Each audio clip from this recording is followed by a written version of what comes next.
Hit the like, by the way, subscribe. This is Hal Sparks, mega worldwide. I'm Hal Sparks, the most Hal Sparks you'll ever meet. While you're looking for someone to Hal Sparks in your general vicinity, I will be there to Hal Sparks everywhere that I can possibly, including, by the way, this Sunday at the Improv on Melrose in Los Angeles, Sunday night, I will be doing a cancer benefit, to benefit the cure to cancer, not cancer itself. I think it's important to make that distinction because the name of it is like Comics for Cancer or something like that. And I just want to say for the record that I am not for it. I was not informed of the title ahead of time.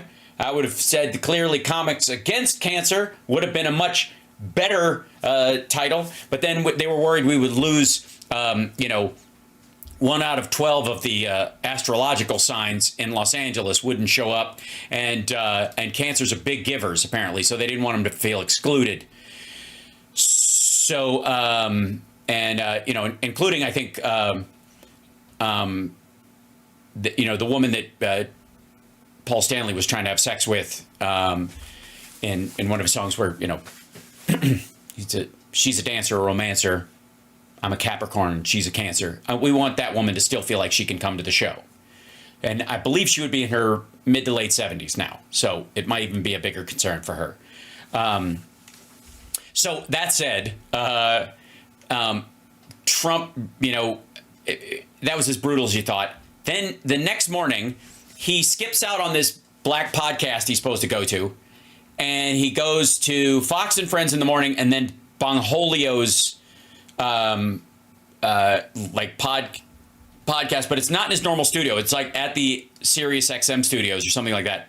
I'm going to try and find that. I think it's on Rumble, but for later, because I think I might be doing a bunch of extra stuff this weekend just because to make up for the shows I didn't get to do this week. Hit the like, share the show, etc., etc., etc. Now, if I may, this is him on Fox and Friends.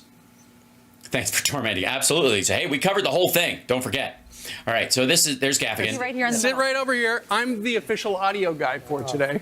You have, Mr. President, welcome back. There's some talk. You have so many jammers. There was some talk about Trump sitting on a towel during the thing. This is his jacket. Look how long his jacket is. The other thing, too, is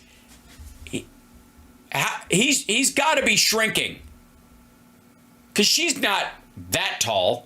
And I don't know if it's the lens or whatever, but I think he's starting to shrink. He's going into his Pat Robertson phase, and he's not nearly as tall as he says he is. With you, we can't even use. I know we have to use these hard lines. Let's put it right here, like that. Okay. Very good. Good job. They had to mic him up on set. Like they couldn't go to break and bring him in. That's usually what happens. In case you don't know, when you do a morning show, which I've done a myriad over the years, they either mic you up with a remote mic, a lav, and then you put the pack in your back pocket or hang it on your pants if you want to. But a lot of these shows, the mics are actually in the cushions. And so they go to break, and when they come back, they go, our guest today, blah, blah, blah. And they keep a single shot on whoever the host introing is. And then when they open up to the wide shot, you're already sitting there. Apparently he was late or blew it off or didn't give a fuck or whatever. And so Ducey has to dress him. Wow. All right. Glad you're here. And we'll all sit down. 3, 2, 1. There we go. How are you? I'm good. This is very nice. Big night last night. I've never sat in the middle.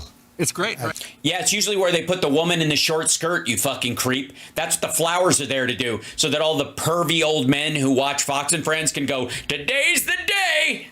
I'm going to see some vajayjay. That's what that's for, just so you know. The men sit, like this. The woman is meant to sit straight down the cannon of the camera in a short skirt, and they're hoping, like the regular male viewers of the show, the old men that watch the show, are hoping they get fucking basic instincted.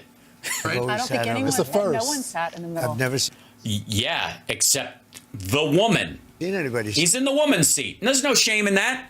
Just say it, Trump. You're sitting in the vagina seat. Normally, that's the seat where the woman who gets grabbed would sit. You've got the really good light. This is the good lighting. How do we look? Oh, not so good. Mr. President, don't you always do that first? The biggest interview, the smallest, the first thing you look at, you grab the lights, you go, move that pole over, you come over here. You're a producer. Lighting is very important. No, let's turn down the lights. No, I'm only.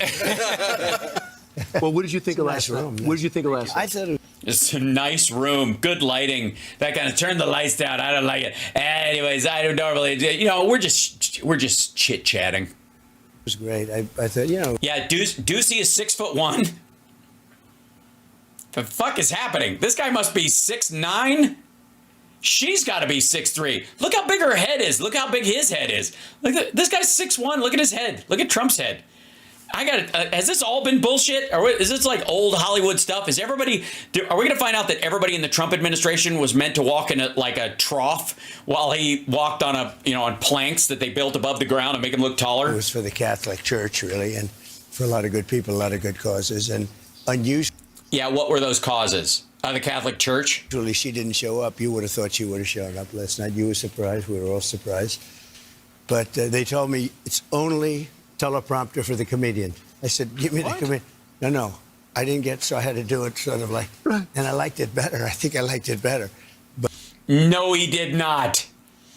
He didn't like. This is also a common defense he does, that it sucked, but it's probably better the way it sucked. Like that. This is his weird, I don't know, I'm rubber ball, you're glue, but against circumstance. But when I went, I said, "Is this a teleprompter speech?" And I had a pretty long speech, and they said, "Sir, we don't use teleprompter." It wasn't that long. It felt a lot longer. But then I get up there and see the comedian, and he was good too, by the way. Jim Gaffigan's funny. I thought he was good. Yeah. Kamala Harris did not show up, as you know. She sent a video from Saturday Night Live. We have seen historically a lot of Democrats, they turn to the guys at Saturday Night Live or The Tonight Show. They write all their material. Oh, dear. Your material was real funny. Who wrote it? Who helped you with it? Well, I've had Okay, first of all, no, it was not. a lot of people helping. A couple of people from Fox, actually. I shouldn't say that, but they wrote some jokes, and for the most part, I didn't like any of them. But I got Greg Gutfeld, man, he's number one. You said it. You made him. He's your guy. You keep telling everybody he's the funniest dude, and that's who wrote your shit. His people, the same people that write his dipshit monologue at the beginning of his show that sucks ass every night. You were like, I'll go to that guy. By the way, he could hire some real writers. He really could. He can afford it. Shit, he could have used ChatGPT and come up with a better set. Do we see some highlights? I think you did great. Go ahead. Watch. Okay, these are the highlights. Well, you'll see. This is, I like the discomfort right beforehand. Hold on, as you're like, let's see some highlights. You did great. Go ahead. Watch. Roll tape. Catholic Church, you help me Roll tape. for educating children and supporting the vulnerable. But if you really wanted Vice President Harris to accept your invitation, I guess you should have told her the funds were going to bail out the looters and rioters in Minneapolis, and she would have been here, guaranteed she would have been here. Guaranteed. Yeah, I would have picked that one first, too. That would have been my first joke. Yeah, if you really want to sell him to, if you got some voters on the fence and they watch morning shows and you're like, hey, they might be tuning in. Let me pick something that shows that he's still got it. You know what I mean? Sharp as a fucking tack. Look at the face he's making. That was a fucking egg. Jesus. It's a true pleasure to be with you this evening. Amazing pleasure. And amazing pleasure. Yummy. these days it's Amazing pleasure. What? Amazing pleasure. really a pleasure anywhere in New York without a subpoena for my appearance. Anytime I don't get a subpoena, I'm very happy. I don't like subpoenas or flies or mosquitoes. But unfortunately, Governor Walz isn't here himself, but don't worry, he'll say that he was. He's going to say he was. Also, I'm not quite sure what that's supposed to be a direct reference to, and I think a lot of people are laughing habitually at that. But I have to be careful, however, to understand that this will be the first time in the history of this event where jokes will be fact-checked, and they will be. All polls. God, God damn, these are worse on the second viewing. Polls are indicating I'm leading big with the Catholic vote, as I should be, But I don't think Kamala has given up yet. She hasn't. Instead of attending tonight, she's in Michigan receiving communion from Gretchen Whitmer.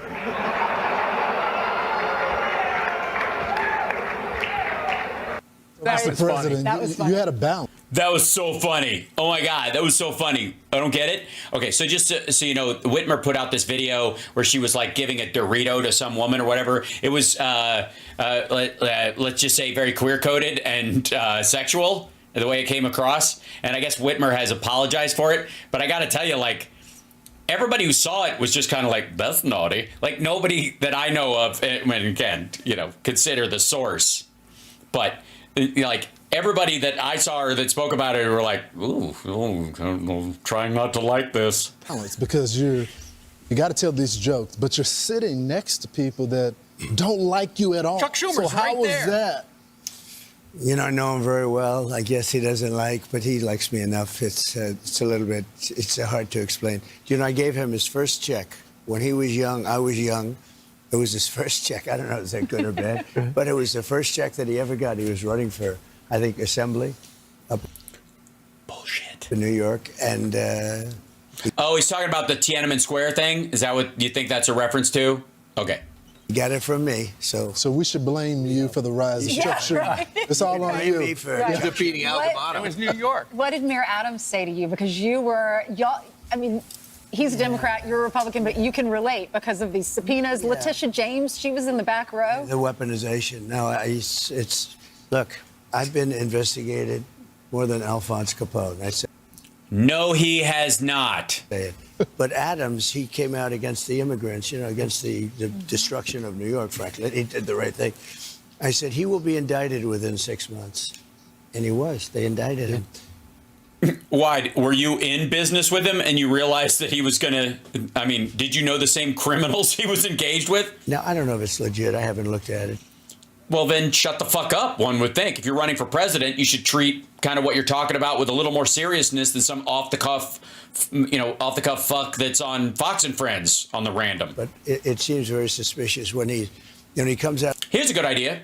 Doesn't have to seem suspicious at all. Read the fucking story. It ain't suspicious. He's guilty as fuck. Allegedly. But he's in deep shit. Against something they're doing. They're destroying the country. They are destroying our country. He was right. Yeah, you can see it out the window. You know what I mean? I'm sorry. I can barely see the buildings from all the smoke and fire and Christmas decorations. Go down the streets of New York. I went down the streets of New York 2 days ago. Did you? And I'm looking at migrants all over Madison Avenue, all over Fifth Avenue. I've Were you? never seen anything like it. I'll tell you, I've never seen. This is New York. Also, wait a minute. First of all, how do you know they're migrants? What are you talking about? All over Madison Avenue? The fuck are you talking about? Are they, what are they, working the, like, hot dog wrapped in bacon stand? What, you just assume that if they're brown, they're migrants? It's fucking New York. You see empty stores. You never saw empty stores on Madison Avenue. You never. No, you never saw Madison Avenue with empty stores before. Certainly not after 2008. Certainly not after the crash of '82, and certainly not in the mid '70s, and certainly not in the early '90s. See him. It's a shame. He did the right thing, but he got indicted, and they play weaponization. These are an evil group of people. These are really a bad group of people. Yeah, and it was great to be there and make jokes with them. I'm doing well with my stuff. I won in Florida. I'm winning all over the place, but. He didn't win in Florida. You know, what they want to do is keep him busy, let me spend plenty of money fighting it, and let him maybe. But I think so far it's backfired because the public understands. No, not at all. The win in Florida, that was the big case. That was the case, oh, you're going to lose. Now, he actually lost because he had documents, but he didn't have the presidential. The documents case in Florida. That was the documents case. That was, like, they say the big one. I don't know what's the big one, but the big one. That's one of the big ones. And by the way, you didn't win it. She recused herself in the dumbest way possible. That case is coming back. And it's going to come back right after the election, after he loses. And we had a very brilliant judge, a very fair judge. And what happened to them? because obviously Eileen Cannon came in and fucked up the whole thing. And I won the case. I won the whole thing. No, you didn't. No, you didn't. Everybody there sitting next to you knows this. Kilmeade knows this. Ducey definitely knows this. I don't know if he knows it or she knows it, because I don't know how committed to paying attention either of these folks are. But this asshole has a radio show. He's on the air all the time. And even though he's an idiot, he's aware of the details. Ducey actually is the one who can't hide it. He's the one who actually says, well, actually, you didn't. He didn't most of the win. time. They said he was grossly incompetent, and based on that, they're not going to charge him. But the funny is, he can be president, but he can't go to court. They say he can't go to court because he's incompetent. No. So he can't go to court, so that's okay, but he's allowed to be president. So there's something wrong with our country when that happens. But yeah, they're all very uncomfortable. You can tell that not only does Grandpa, is he in heavy ramble mode, but he smells funny. That's the other thing. Trump stinks. He smells bad. He always smells bad. And you can tell. And they're like, she looks like she's holding her breath, and that's not an accident. I thought last night's it was great. I think it was terrible that she missed it, because it's only been one person missed it in many years, and that's Walter Mondale, and he lost 49-1. But let me ask you, why do you think she God missed it? was not with him. Mr. President, why do you think she missed it? There's a lot of theories. Okay, I think that she's not competent. I don't want to say this kind of stuff, but we can't live with this. We're not going to be able to live with it. So you don't think she's funny? I don't think she's funny. I don't look, her staff. She's got 5% of her staff stayed with her. 95% quit. If that happened to me, I'd be front page of every. Nobody likes her. Nobody wants to be with her. And I only say this. I don't like even saying it, but we. Also, again, no, they did not. 95% of her staff didn't quit. 95% of the like 44. What was it? 41 out of 44 people that work for him in the cabinet are not endorsing him or actively endorsing Kamala Harris. That's why he keeps saying 95%, 99%, all that shit. We can't have her as a president. She's a Marxist. We're not ready for. No, she's not. A Marxist. Do you agree with that? I do agree with you. And I Andrew think has a a Marxist. Yeah, let me ask you this. And she's not very good. Let's just face it. Closing on Yeah, she's not very good. She's just not. I mean, it's important that you say she's not very good. No, excellent. argument time, because we're only 2.5 weeks until the election. So this is the final, this is it. So she realized. Home stretch, Ainsley, is the phrase you're looking for. Home stretch. Now, the problem, if you say home stretch to Trump, he will at some point go, we're in the stretchy home part of the home thing. We're stretching now. And some people say stretching at home, and we don't home stretch. Joy. That's not working for them. So Not now working too well. they've changed it. Now they're ramping up their rhetoric. And when she sat down with Bret Baier, she said, talking about you, he's unstable. When she was speaking at a rally in Erie, Pennsylvania, Now, folks, what Ainsley doesn't know is that Donald Trump blames her for even reading that shit about him that someone else said out loud.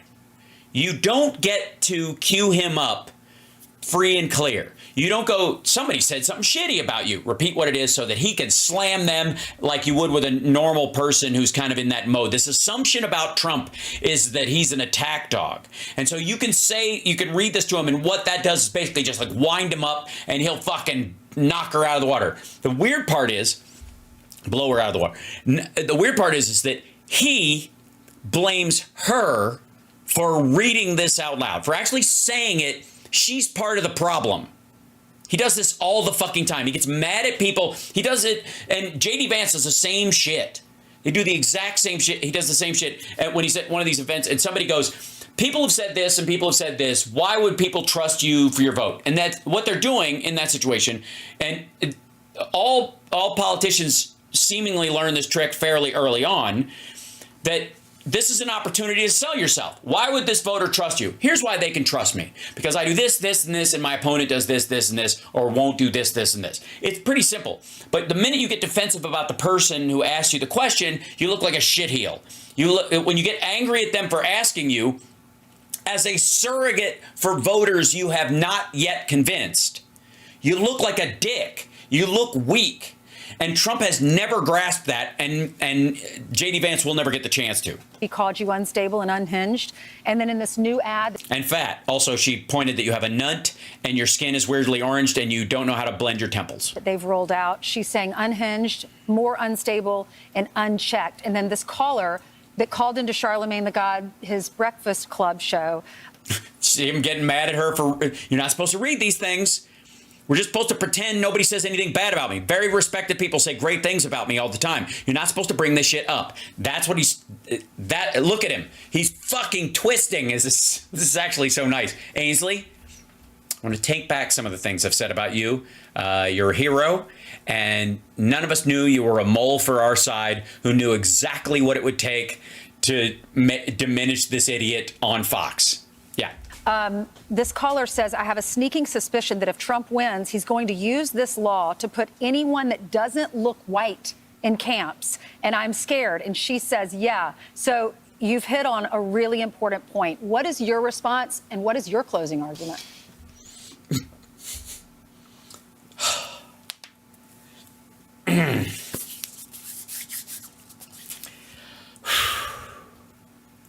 Here we go. Well, first of all, the question is a pretty rough question because, you're giving this whole argument of this woman that I don't think she knows. See, he's attacking Ainsley. I did not pre-watch this. He's mad that she brought this up. It's a tough question because, look, listen to him. He's not reacting to what was said about him. He's reacting to the fact that Ainsley dare bring it up. Watch this shit. As soon as she finishes, what's your reaction to what the caller said, what Kamala Harris said, what Charlemagne the God allowed her to say, and what was said about what she's been saying about you? What's your response? This is your opportunity to knock it out of the park. And who does he attack first? Her. It's a pretty tough question to bring up these things. Watch. What is your response and what is your closing argument? Well, first of all, the question is a pretty rough question because, you're giving this whole argument of this woman that I don't think she knows where she is. You're giving this whole argument of this woman who doesn't know where she is. What he means is you're agreeing with her argument just by bringing it up. He does this all the fucking time. A low IQ person. She's not smart. Everyone knows that. Yeah, this isn't helping. That's not an answer. Didn't even pass her law exam. It was a big thing. She never thought she was going to be able to pass it. If you tell me this stuff, I'll say it. If you tell me this stuff, I'll say it.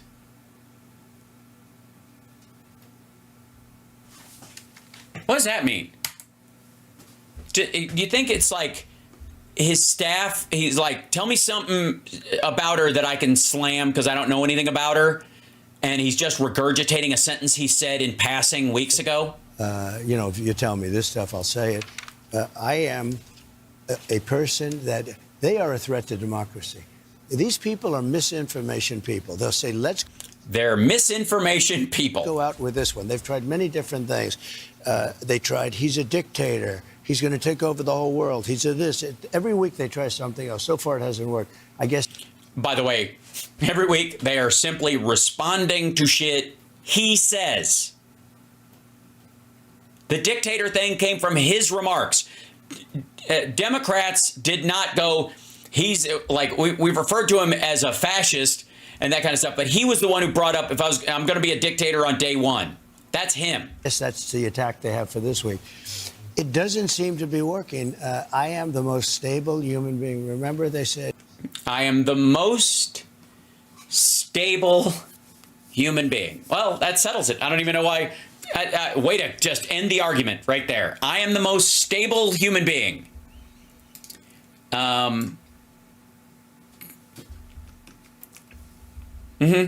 Why don't you just go with stable genius? When did you downgrade from genius to just human being? a stable genius. I am the most. Oh fuck! He said it again. And Kilmeade fucking loves it. Look at how happy Kilmeade is when he says stable genius. They both smile when he says stable genius because they think he's fucking around. I am the most stable human being. Remember, they said a stable genius. I am the most stable human being. I've been doing. Also, they didn't say stable genius. He said stable genius. He called himself a stable genius. This for a long time. We had 4 years of greatness. We had the greatest economy in history. We had the greatest border. Brian, you were down there. Absolutely. We had a border that Nope. was the best we've ever had in the history.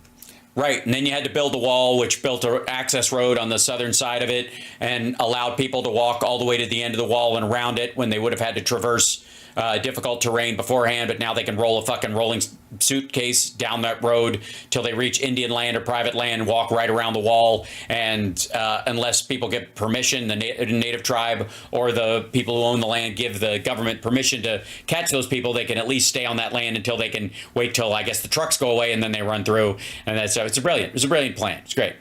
History of our country. There's never been anything like it. Yeah, there kind of has. I mean, obviously, remember the Alamo? I built 551 miles of wall.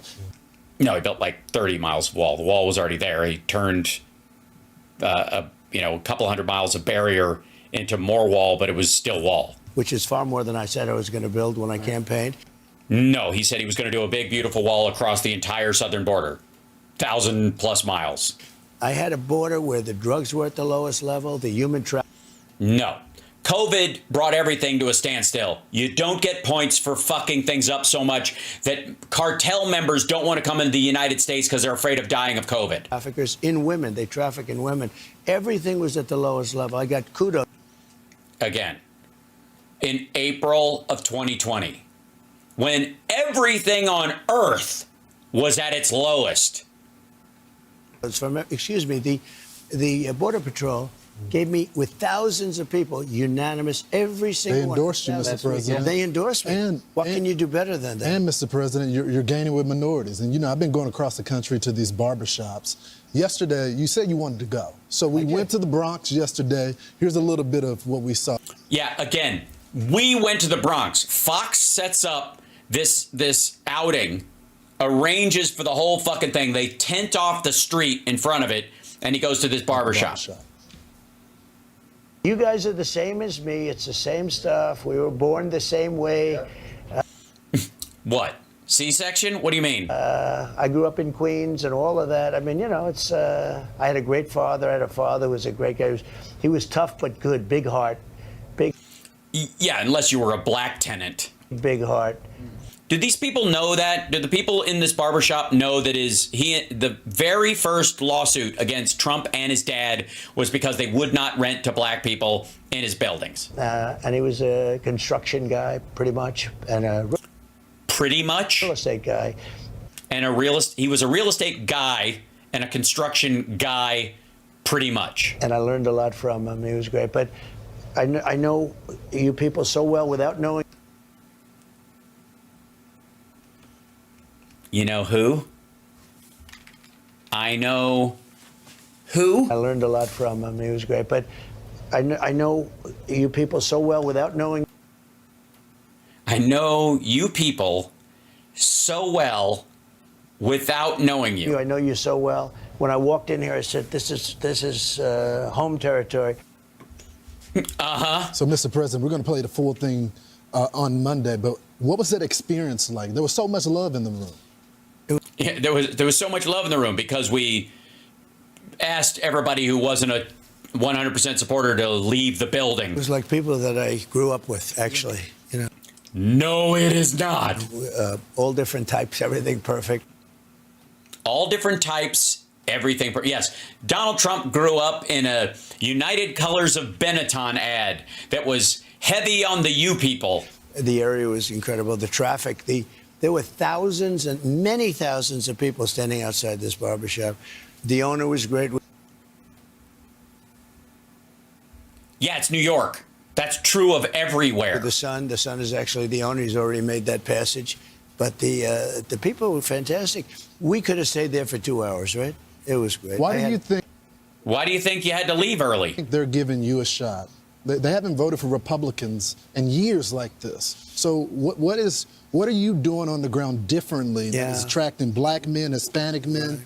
I just saw a Hispanic Oh boy. poll where I'm at 52%. Nobody's ever seen that before. Republicans never been there before. I'm at 52%. And with black men, I'm at 32% and 31%. This is sort of throwing their formulas off a little bit. You know, it's, this is a little. No, I got news for you. All right. 100% of the voting age black men in the United States, 100%, if you count every last one of them, is about 4% of the U.S. population. 4%. Are their votes important? Everybody's vote's important. But are any of them in areas like swing districts or something? Is he going to take New York because he got a bunch of sycophantic, like misogynistic, borderline racist, anti-immigrant black dudes and Hispanic dudes to side with him? Okay? Which are, by the way, of that 4%, they're like 4% of that 4%. No. It's not going to shift shit. What's he trying to do? What is this about? Is this about actually getting a large group of black voters to vote for him? No. It's to allow independents on the fence to think he's not a racist. That's what this is. He's using these folks as human shields in his election process, and that's what they're for. He doesn't give a fuck about their needs, what they want, except for the fact that some of them don't think women should be in charge, and some of them don't want any more migrants in the country because they believe their jobs are going to be taken. That kind of shit. That's the specific crowd that he's going for. Just saying. But does he care? Is it gonna change a fucking thing in any of these areas? Is this gonna drift the vote in New York his way? No. Is it gonna do it anywhere in the 5 boroughs? No. So what's it for? It's for Wisconsin and Michigan and the outlying areas, the areas around Grand Rapids and for these independents who have been told he's a racist to believe temporarily that he can stand to sit in the fucking room with some black people and therefore he must not be as racist as they say. A little bit of a change. But look, we ran a great country. We had everything going. The world No, we didn't. respected us. We had no wars. The Afghan war continued apace the entire time he was there. He didn't get us. He ran on getting us out, and he couldn't even do it during fucking COVID, which would have been the perfect time. Can I just say, for the record, that if you were president of the United States after we'd been in Afghanistan for 20 fucking years, and you were looking for a reason to pack up every American and everybody in an ancillary position around Americans and sneak them out under the cover of night, COVID was fucking perfect. You could have evacuated every contractor, every American citizen, and every U.S. service person in Afghanistan during COVID. And by the time they looked up, everybody would have been fucking gone.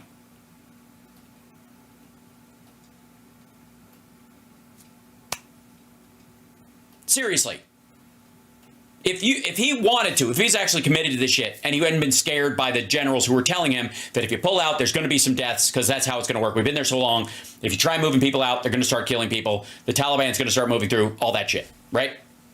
Oh, yeah, don't forget Syria. Fuck the Kurds, exactly. The people who helped us fight ISIS. After he beat ISIS, he leaves the Kurds to get slaughtered. And then he moves the soldiers that were in Syria to guard, petroleum refineries in Saudi Arabia to act as human shields against Houthi missiles aimed at Saudi Arabia. We just stand our soldiers around their fucking gas refining facilities so that if the Houthis try to blow the place up, they'll kill some of our soldiers, and so maybe they won't dare.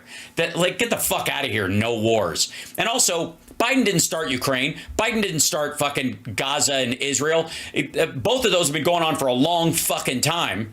And Biden actually said to Ukraine, they're coming in. Be prepared to repel this because they're definitely coming in. And everybody, including a lot of our European allies, were like, nah, they always do this. And Biden was fucking right. This group will cause us World War III. They have no idea what they're doing. And, I hate to talk that way, but we can't let this woman get in. It's 2 people And she's and you talk about unstable. She's a whack job. And how about the vice president? How about? Well, yes, I do talk about unstable. What do you mean she's a whack job? You say that about Jack Smith, and the dude worked at The Hague. The guy prosecuted war criminals.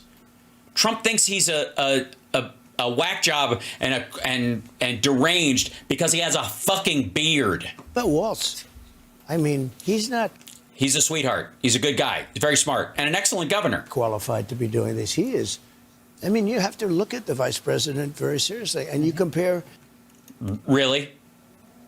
Really? So J.D. Vance, not even through his first Senate term, never been elected, but hasn't been reelected once, right? Which is usually crucial to see if it's just kind of an accident or they actually can do it, or if they can actually serve and accomplish anything during the term. You're picking him up midway, right? Who gives a shit? Because he was on fucking TV and he knows Peter Thiel and you want Peter Thiel's money. Him and J.D. Vance. J.D. Vance, #1 at Yale. You know, the whole thing. I mean, high academic. I mean, J.D. is doing a phenomenal job. Yeah.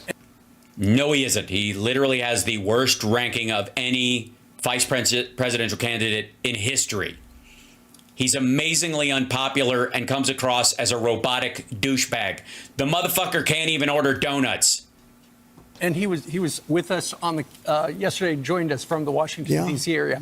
One of the things about Fox and Friends, we've been doing the show for like 28 years. Yeah, I know. I was on there a couple of times back before 9/11, before when these people weren't like freaked out and turned into like xenophobes post 9/11. But one of the biggest days was the day you became president, and we actually got to do the very first interview at the White House after you were sworn in. Yeah, that's the benefits of Pravda, I guess. And it was a great interview, and it made a lot of news. Ainsley asked a great question in 2017, and we're gonna get in the Wayback Machine, Mr. President. We're gonna play that for you, and then we're gonna This is your life. state the question. But you know the difference? Uh-oh. In the old days, you never played negative ads. In other words, when I leave here, I'll then be hit by 5 or 6 ads. And in the old days, you never had Ian Fox Sams. News. Yeah. Oh my God. Boo fuckity who? What do you mean? Like nobody bought negative ads against him on Fox News in 2016, 2017, and that's what 2016, and that's why he feels like he won? Because Fox was a guaranteed safe space, you fucking pussy. Jesus. Well, in the old days. But in the old days, which wasn't so. When I leave, I'll have 12 people from Kamala on, and, you know, pretty much unopposed. For 19 days, I don't think we should do that anymore. I think you shouldn't play negative ads. It's very tough. You do a show, and I complain all the time about it. I love. Yes, I know you've been complaining about her complaining, but you complain constantly. You fucking tit. And again, I think he's shrinking while we watch. Complaining. I love complaining. Like Is he, have everything perfect. But when I leave here, I'll have 200 people from Because they buy Kamala. time on Fox. And, you know, by the time you do it, you say, "What are you doing?" It's sort of a net, Right. neutral. Well, yeah. Tough shit. I'm sorry. Are you supposed to be in a sort of... Are you complaining that you're not in a protected class and the mean brown lady is allowed to have equal time on the network, and that to you is a violation of your right to be a privileged prick? Yeah, I think that's exactly what he's saying. Now that I think about it, it pretty much sums it up. We'll see what happens. this is not an ad. This is actually, here we are in the East Room of the White House, your president, 2017. Ainsley's got a great question for you. Thank you. Watch this. And Trump's like, I don't want to see pictures of myself when I was younger and fatter before Ozempic. What grade would you give yourself from an A to an F? Well, I think I know what you're going to say. Well, let's hear it. I think, yeah. No, I wouldn't do that. I think in terms of effort, which means something, but I give myself an A+. Okay, effort. But that's, you know, results are more important. This is his first interview as president. His first, and this isn't the fucking end of his term. This isn't during some sort of peaceful transfer. This is at the fucking beginning. How would you grade yourself? Important. In terms of messaging, I would. This is February 28th of 2017. He's been president for a little over a month. A little over a month, like 40 days plus. Give myself a C or a C plus. Really? For what? Number of water glasses you're allowed to have on one table when no one else can have one? What the fuck are they supposed to do? Are these their glasses and yours is one in the back, and they're not allowed to have water and have to sit on a fucking bench, and you sit there with 4 glasses of water going, you look thirsty. What the fuck kind of power play horseshit is this? Can I just, aside from all the other goofy bullshit that's going on in this interview and this question, And that surprised us. So here we are, years later. I don't remember those young people right there. I know. hold on. Let me get the tail end. That's, results are more important. In terms of messaging, I would give myself a C or a C plus. And that surprised us. So here we are. Oh, by the way, there's the reason he gave, and he said this several times during his presidency, that his messaging is a C or C plus, because it's other people's responsibility to come up with the messaging. What's the sales pitch? And so my team has a shitty track record of selling the bullshit that I think should work. Every time I say something, people look at me like I'm a fucking dumbass. So it must be the message, not the concept. It couldn't possibly be that my idea is fucking horrible. It's how I'm communicating it. Years later, I don't remember those young people right there. I know.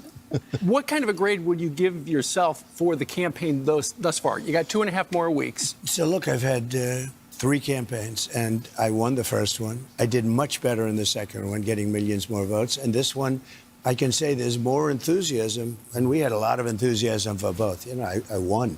We got 10 to 12 million votes more the second time, which is a lot. Never happened before. I think this is. Hey, look at notice everybody touching their nose and like, don't say you won. Fucking Dominion lawsuit shit. The best campaign. So A for effort? Oh, for effort. What about for? Nobody works. What like about for me. the message? I think I have to go higher than an A. So what about messaging? Well, a message, I'll have to tell you that on the 6th, I think. All about results. Because I don't know. I think it's all about results. I mean, the message, I think I'm saying, look, the message is we're going to do a great job. We're not going to get into wars. We're not going to have a third world war. So importantly, we're going to have a strong Yeah, I don't know why other people haven't run on that before. border. We're going to have the greatest economy. We're going to bring back the economy. We're not going to have inflation. We're going to drill, baby, drill. We're going to get energy prices down at least 50% in 1 year. Right. And I'll put that on your show so you can interview me in a year if I don't do it. But we're going to. By the way, in a year or so, probably a little bit longer, but not by much, it's going to drop that much anyways because of the oil glut. Again, OPEC just revised down their demand numbers for this year, but also for next year. He's been told by somebody like, we could do this so easily, and he believes his plans will do it. Life is just going to do it. Bring energy prices down. That's going to bring the inflation and the costs down.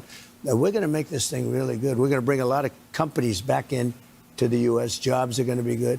Everything is going to be good. And everything was good when we had the greatest economy in the history of the country. No, we did not. 5 years ago, go back in. 5 years ago, we had the greatest economy in the history of the country. And now we have a horrible economy from the standpoint that inflation ruined. From the standpoint. I had no inflation. Inflation ruined the economy, just ruined it. And I get. No, it didn't. For whatever damage you want to talk about was caused by COVID. And the recovery from COVID is a painful one because the loss was so extraordinary. Gave them inflation free. I gave them almost no inflation. You gave them almost no economy. And it carried on for 2 years. And then they went out and borrowed like $7 trillion, which was so stupid to do. And when they borrowed that, it all blew up. The other thing they did is they blew up the energy policy. I had the best energy policy this country's ever had. Again, what was that energy policy? Does anybody know? Does anybody know what the energy policy was? I mean, the idea that the Keystone XL pipeline should go through, which is Canadian oil. It's not even ours. It goes, we'd get transit fees for it, but it would go right over our aquifers. So the cost, if it had a leak to our drinking water, would outpace any of the funds that we would get just letting a fucking pipeline from Canada go over our land to the Great Lakes. I don't know what the fuck. And then Anwar, there wouldn't have been drilling there that would have produced anything for half a decade. So that wasn't even part of the equation. So what was it during his time? Because we're producing more oil and gas now than we were then. Energy independent. We will soon be energy independent and energy dominant. We are already selling all over the world. So I watched your Univision, your Univision town hall, and one thing stood out to me. They said one of the questions was, "Hey, what would you like to do again? What would you do different?" He goes, "Well, I probably wouldn't have hired some of the people I hired. So I want to just look forward." So as people have 18 days, they're going to vote, and as Jim Gaffigan said, I can't believe. Hold on. What is this, Alyosha? Detroit News, part 3. Nobody got a bigger stick than this guy right here, Pannebecker said. When he starts waving it around, people listen. At one point, Trump said he was surprised that Pannebecker knew about the large number of Hamtramck residents who work in auto plants. General Motors Company's electric vehicle assembly plant, Factory Zero, straddles both Detroit and Hamtramck. Do you have a little Arab blood in you? Trump asked Pannebecker. Really? Hal, my wife is still freaking out from the neck and neck polls. Please tell her it's cool. You are my competition with her. Mr. Hansen, she called you. You're going to be just fine. Don't worry about it. He's eating shit right now. That's why he's up at 7 o'clock on fucking on Fox and Friends, and why he goes to fucking Bongholio's show right after this, and then he's got a rally at night. He's got no coasting room at all. She's going to win. I believe anybody's undecided at this point. I know. But let's say he votes. Can you give people, that was a great line. Can you give people a vision of what your cabinet will look like? Can you throw out some of the names? Because you don't. Yeah, George Papadopoulos, PhD, Carter Page, PhD. You need a binder from Chris Christie or Jared Kushner. You know it. So can you give people out there who you're going to be making a rough, you could easily punt on this question, I hope you won't, an idea of what your team will look like? Hashtag the best people. What the fuck? I mean, look at the track record, asshole. Hashtag the best people. Elon Musk is going to clean up all the wasted fraud, because if anybody knows fraud and waste, it's the dude with that waste and as big a fraud as he is. Well, a lot of the people that you had last night will be a part of it. We had some tremendous people. In that room really had some... Sorry, the Archdiocese? What are you going to put Jim Gaffigan in charge of? Look, RFK Jr. is going to be in charge of health stuff. Some great people. Wait, Cardinal Dolan? Oh, I'd put him in, right? Right? No. Honestly, and he looked good. He lost weight. He looked nice and thin. I said, the what are you nicest doing? guy, isn't he? Right? No, he's a great guy, and that's why I did it to a large... You know, by the way, he called me during COVID, and he said the Catholic Church needs... All right, yeah, he's just bailing on this entirely. Yeah, he's going to pardon Diddy and put him in charge of the Department of Freak-Offs. Billions of dollars to keep the school going. And the schools, are, you know, they run great schools. And I got him the money during COVID, and I think it meant a lot to him. I think it meant a lot to the Catholic people. I got him $1.7 billion. Yeah, I bought those votes. They're mine. That's what he's saying. He does this with the fucking farmers, too. And they had a great school system during COVID. Wait, Tim Pool left Twitter? Come on, don't toy with me. Is it because of all the blocking stuff that he's going to have to deal with people, you know, he can't block people anymore? A lot of people left because of that. I think it was like they had a fifth growth over at Blue Sky. Like they got a fifth more users at Blue Sky in like a week because of the changes. And they kept it open. I know I did a feature with him then. I know you're doing the weave. Yeah. So you always come back. Yeah, totally. That's what he's doing, the weave. Anyways, can I get you back on track? Yeah, you know what the weave is? Can I tell you what the weave is? And the weave is his way of pretending he doesn't use a teleprompter part 2. Because what the weave is, he's got the teleprompter up, he's doing his fucking speech, and then he gets distracted and goes on this rambly bullshit, and then he looks back over and they're flashing part of what his speech is and where he should get onto it so that he gets back in line with what he was initially saying, right? And then he goes and then he tries to make a little transition from what he was saying. I don't know. Anyways, we will make American automakers the biggest priority. That's the weave. The weave is like falling off a cliff mentally while you're reading the teleprompter because he's fucking bored and can't stay focused, and then finding his way back to it because they're flashing it at him. So, just to the question, can you throw some names out of the I people? thought I got out of it. No, you told me the weave. You told me about the weave. No, it's all about the wave. You know, sometimes I get, they say it's either genius, it's so brilliant, I go from here, and then it being, but you always come right back to where it's supposed to be. Yeah, you do. You go bing, and then you always come back to where you accept when you're obviously trying not to, which is what you just fucking said. I just want you to complete Some say your it's weave. total genius. Some say, oh, well, what's going on here? No, Yeah, most people. it's pretty good, I tell you. Look, I think it's a little bit early. I have great people at every position, but I don't like talking. Have you? Do you? It's a little early, but he's got great people at every position. Such as? Thought it. Blue Sky is the guy who created Twitter. Jack Dorsey created Blue Sky. Afterwards, it was like a Twitter competitor. Once Twitter was bought, Dorsey started Blue Sky. It's a stupid name. Threads is better, but even then, it's clunky. Like maybe every minute of everything. You said RFK Jr. Oh, he's going to be a part of it. You know, Bergen. he had a big impact because he's very much into women's health and health. Yeah, he's worried about women's sexual health. Ask Cheryl. 5 women in particular so far. And he's very much into the environment, which a lot of people like. People really like him. He looked good last night. He's in very good shape. Yeah. No, he did not look good last night. I would like to say for the record that RFK Jr. looks like somebody from Puppetry of the Penis squunched their balls up into a form and went, if you squint, it looks like Bobby. Yeah, he is in good He's shape. in- I saw the pictures Right. of him with the whole thing. And you don't take your shirt off and bench press if you're not in good shape. Oh, it's pretty Hey, good. so you got a You ever seen the footage of Alex Jones with his shirt off? Are you out of your fucking mind? I do it. Would you like me to do it? I would like you to do that. Yeah, do it. Fucking do it. I mean, we'd all lose weight, but Seems that One day. we know Pennsylvania, Michigan, Yeah. two very important states. It looks like this might come down to Pennsylvania. Elon Musk has been there campaigning for you. Why do you think he is so vocal and such an avid supporter? Well, he said because you promised him a pardon. that if we don't win, this country is finished. He actually says it. He says, you know, that they are the threat to democracy. They're all about sound bites. And these people are sick. They have people. You know, I talk about the enemy from within. Oh, dear. Dude, they have been trying to clean up this shit for him.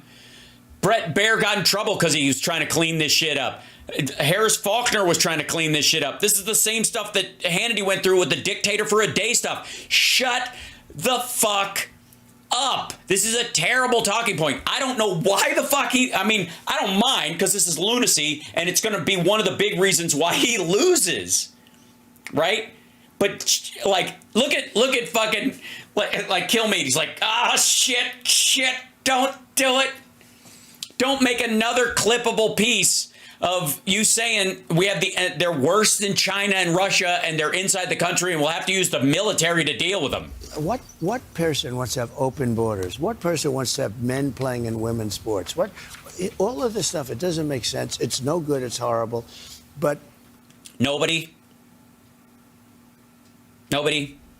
Trans women aren't men.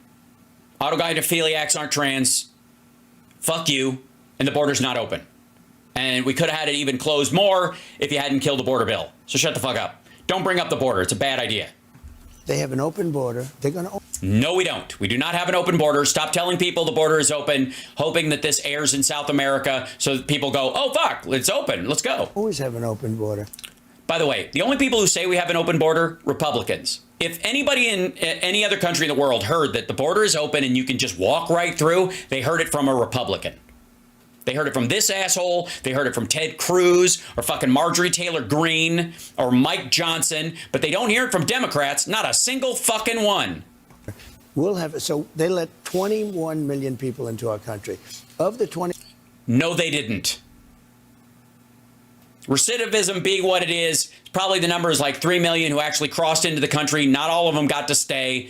They were rejected multiple times during Title 42. They got kicked out and came back and kicked out and came back. Some of them 3, 4, 5 times. A person that you meet 5 times, it does not have 4 brothers you've never heard of. 21 million. 13,000 were murderers. 13,099 to be exact. Also, these are the people who are in the federal penitentiary system, I believe, who have been in there for like a decade. Like people serving, there are 13,099 undocumented immigrants, illegal immigrants that committed murder or violent crimes who are in the American prison system, many of which happened during his presidency. Drug deal, and this is all over the world. This isn't just South America. Drug dealers came in. Everybody's coming in. They emptied their jails from all over the world. They emptied their jails into our beautiful country. Yeah. So, and how'd they get here from Africa? Did they row in a boat or whatever? Did they do a Con Air into Mexico and make them walk across? We have a problem. I mean, we have to straighten it out. We have to get these people out. They empty jails from all over the world. Jails. In those. So you're saying jails? Jails, you have dealers, you have murderers, you have gang members. They took all their gangs in Venezuela, dumped them into the United States. No, they did not. They put them in a giant supermax prison down there, and you can see them in fucking lines in just their underwear and face tattoos. Venezuela crime is down 72%. No, it is not. Because their criminals are in the United States. No. It's down 27% from the max, which was post-COVID, after everybody went back out into the streets and started doing shit again. And it's down that much because they started locking up their gang members and putting them in giant prisons down there. It's going down further. So, Mr. President, how do you handle that? Because you're right. They're here. You see Trinidad de Agua taking over apartment complex. Yeah. Read the New York Post. Although ABC says, oh, it's... Read the New York Post. Yeah, of course. That's all you need. Look at Ducey. How the fuck did it come to this? Just a handful of apartment Can you complexes. believe it? How would you like them in Well, no, your the community? Democrats say, well, it's not that bad. They've taken over big sections of the town with weapons that the Army doesn't. So, even Mr. have. President. All right. Yeah, there's a reason why one of the dudes had a single shot AK-47, a non-automatic, just a regular, like an AK-47 that is not fully automatic. Because that's what you can get in the United States. You didn't smuggle a fucking AK-47 in. But the government, our government forces don't have those weapons because we don't use Russian guns.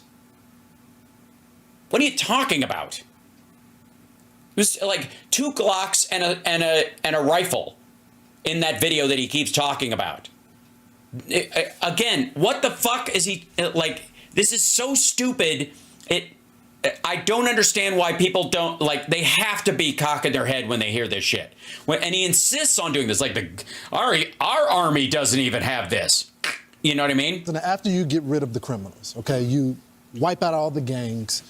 Yeah, you wipe them out, sure. Yes, with some sort of the Crossbow Project or something. All the people that are raping people in this country. All of them? There goes half the population of Texas. I'm kidding. Sexual assault. You get rid of them in the country. You get ICE funded. Hold on real quick. What about the homegrown ones? We're just going to let them go? And they're deported. By the way, how do you handle it's a the big rest? proportion. It is a huge proportion. How do you handle No, it's not. the next portion? Okay, then Yeah, after you get out the criminals, the people who are doing terrible things, how do you get out the women and children and the innocent victims and the asylum seekers and the DACA people? That broke the law to come in here, but then we start thinking. Okay. Then we start thinking. Then we start thinking. We're not going to think before that. Because, look, you're talking about millions of people. You're talking about 21 million people in 3 years. No, you're not. 10.3, probably the number, and it's a constantly fluctuating number. 11 million is the standard that most people talk about. Right now it's 10.3. It's lower than that standard. It was 14 million, something like that, in 2015. Just so you know, they will let this happen. If they win the election, they're going to open up the border, and the border is going to be open for 4 years. You'll have 200 million people come in. No, you won't. No, you won't. Like, this is just goofy. Like, if he just said 40 million, if he just doubled the number he's saying, which is already bullshit, they're going to open it up and 40 million people are going to be there. He's going with 10 times because that's a scary number. But all 4 of them are like 200 million. There's only 320 million people in the fucking country, dummy. men. Right. We have no idea. They tend. All right. The other thing, too, is we have no idea where these people come from. We don't know anything about them. They're not vetted. Well, then how do you know they're fucking criminals? How do you know they're not all innocent? How do you know that it's not 100% innocent until proven guilty? Even if you do a 20% mental health issue with any large group of people, that still doesn't mean that these are monsters or rapists, where they could just have OCD, or they could just have fucking, like, they've got diseases. Maybe they've just got allergies. They got allergic rhinitis. Tend to be not the best for a reason, because the countries send them out. No. A lot of times, in a country that's failing like Venezuela, the best flee. They're the ones with the money. They're the ones that can afford to travel. They're the ones who can afford to pay a coyote $8,000, $10,000, $12,000, $15,000 to get across the fucking border. The people, the worst people, this idea that they're sort of like zombie, homeless, murderer psychopaths that all have a perfect compass to find the southern border of the United States is asinine. It's weird. It's a bizarre accusation because it's so detached from reality that even his fucking followers don't believe it. The countries are not sending their best people out. I've been saying that. Yeah, you've been saying it since 2016. It's what got you elected last time, and you're hoping that, if you play the hits, people will get you. Nope. This for a long time. They're not. Yeah. And it wasn't true then, and it's not true now. On your very first speech, Because you said they're not sending in their best. It's common sense, Brian. So when a country sends people out, they don't send them. A country doesn't send them, okay? People trying to get into the United States, to migrate to the United States, to get work and all that kind of stuff, they're not sent by their country at all. You fucking weirdo. They leave their home country to come to the United States to make a living or find hope or raise a family or start a family or just have some sense of freedom like any other immigrant that's come here before. They're not sent. Fucking Venezuela doesn't have like a fucking line like this way to the United States. Right? It's so bizarre. Like, this is so weird. Like, the fact that he got away with this whole they're sending idea, because everything else he says is so racist and shitty and stupid, that you miss the subtleties of how fucking dumb he is. That none of these countries are sending people. The Afghans that fled, that helped us during the Afghanistan war, who need to leave because they have daughters and wives and mothers that they don't want to have, live under the Taliban, or they're feared for their life because they're viewed as an enemy by the Taliban, or they're fucking gay or something like that, and they won't survive if they're there. I'm waving at you, Queers for Palestine. I got news for you. There's a reason those folks come here. That's why a lot of the gay Arabs that live in Israel that are Muslims, the Muslims that live in Israel, have fled the Palestinian territories because they won't be alive if they don't. There's a lot of that. Those people, they're not sent. The Israelis are not saying the Gazans are sending us all their queers. Do you understand? It's so odd. Like, it's everything else he says is so awful and stupid that you miss the subtle, bizarre garbage part of what he's saying, the absolute false premise that everything else is built on. they're not saying, hey, let's take our best people and send them. Whoops, hold on. Did my headphones? Oh, yeah, my headphones drop out sometimes, and then they come back in. All right. I don't know why that is.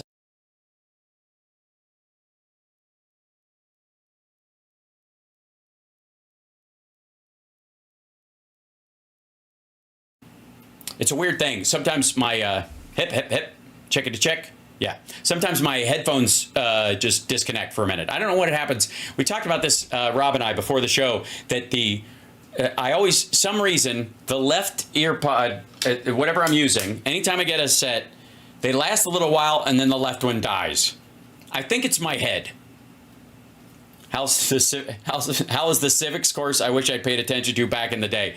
Well, Jack, I'm glad to be here for you now. I really am. The population of Mexico is 130 million, so I guess we're going to have everybody come twice.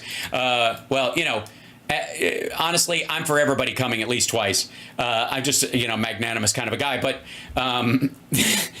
but yeah, the idea is that even like Mexico has a growing industry. There are more jobs that are popping up in Mexico where speaking Spanish is a plus. That if you're fleeing South American countries and you already speak Spanish, going to Mexico, there are factory jobs, there are farm jobs, just like there are in like the Southern American states.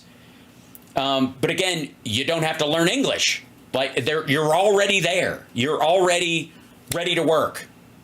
And and in many ways, you have options in terms of, travel back and forth to your own country and their porous southern border, which is even more porous than ours has ever been. Never mind the fact that Trump was like, they're building these big automated factories in Mexico and they should build them here. Why? If it's an automated factory, how many jobs are we losing? 8? Fuck does that mean? What, Michigan, explain to me why you would be excited if Hyundai or Volkswagen or anybody built a fucking auto plant in Michigan that just draws power, but there are no jobs. What? Somebody please explain that shit to me. Because he's been talking about this dude who he knows who builds fucking factories. He talks about this dude all the fucking time. Oh my God. To the U.S. They're sending their rapists. They're not sending them. They're not sending anybody. And also, in what? Buses? You were president for 4 fucking years. You could show me one bus full of criminals that arrived in Mexico.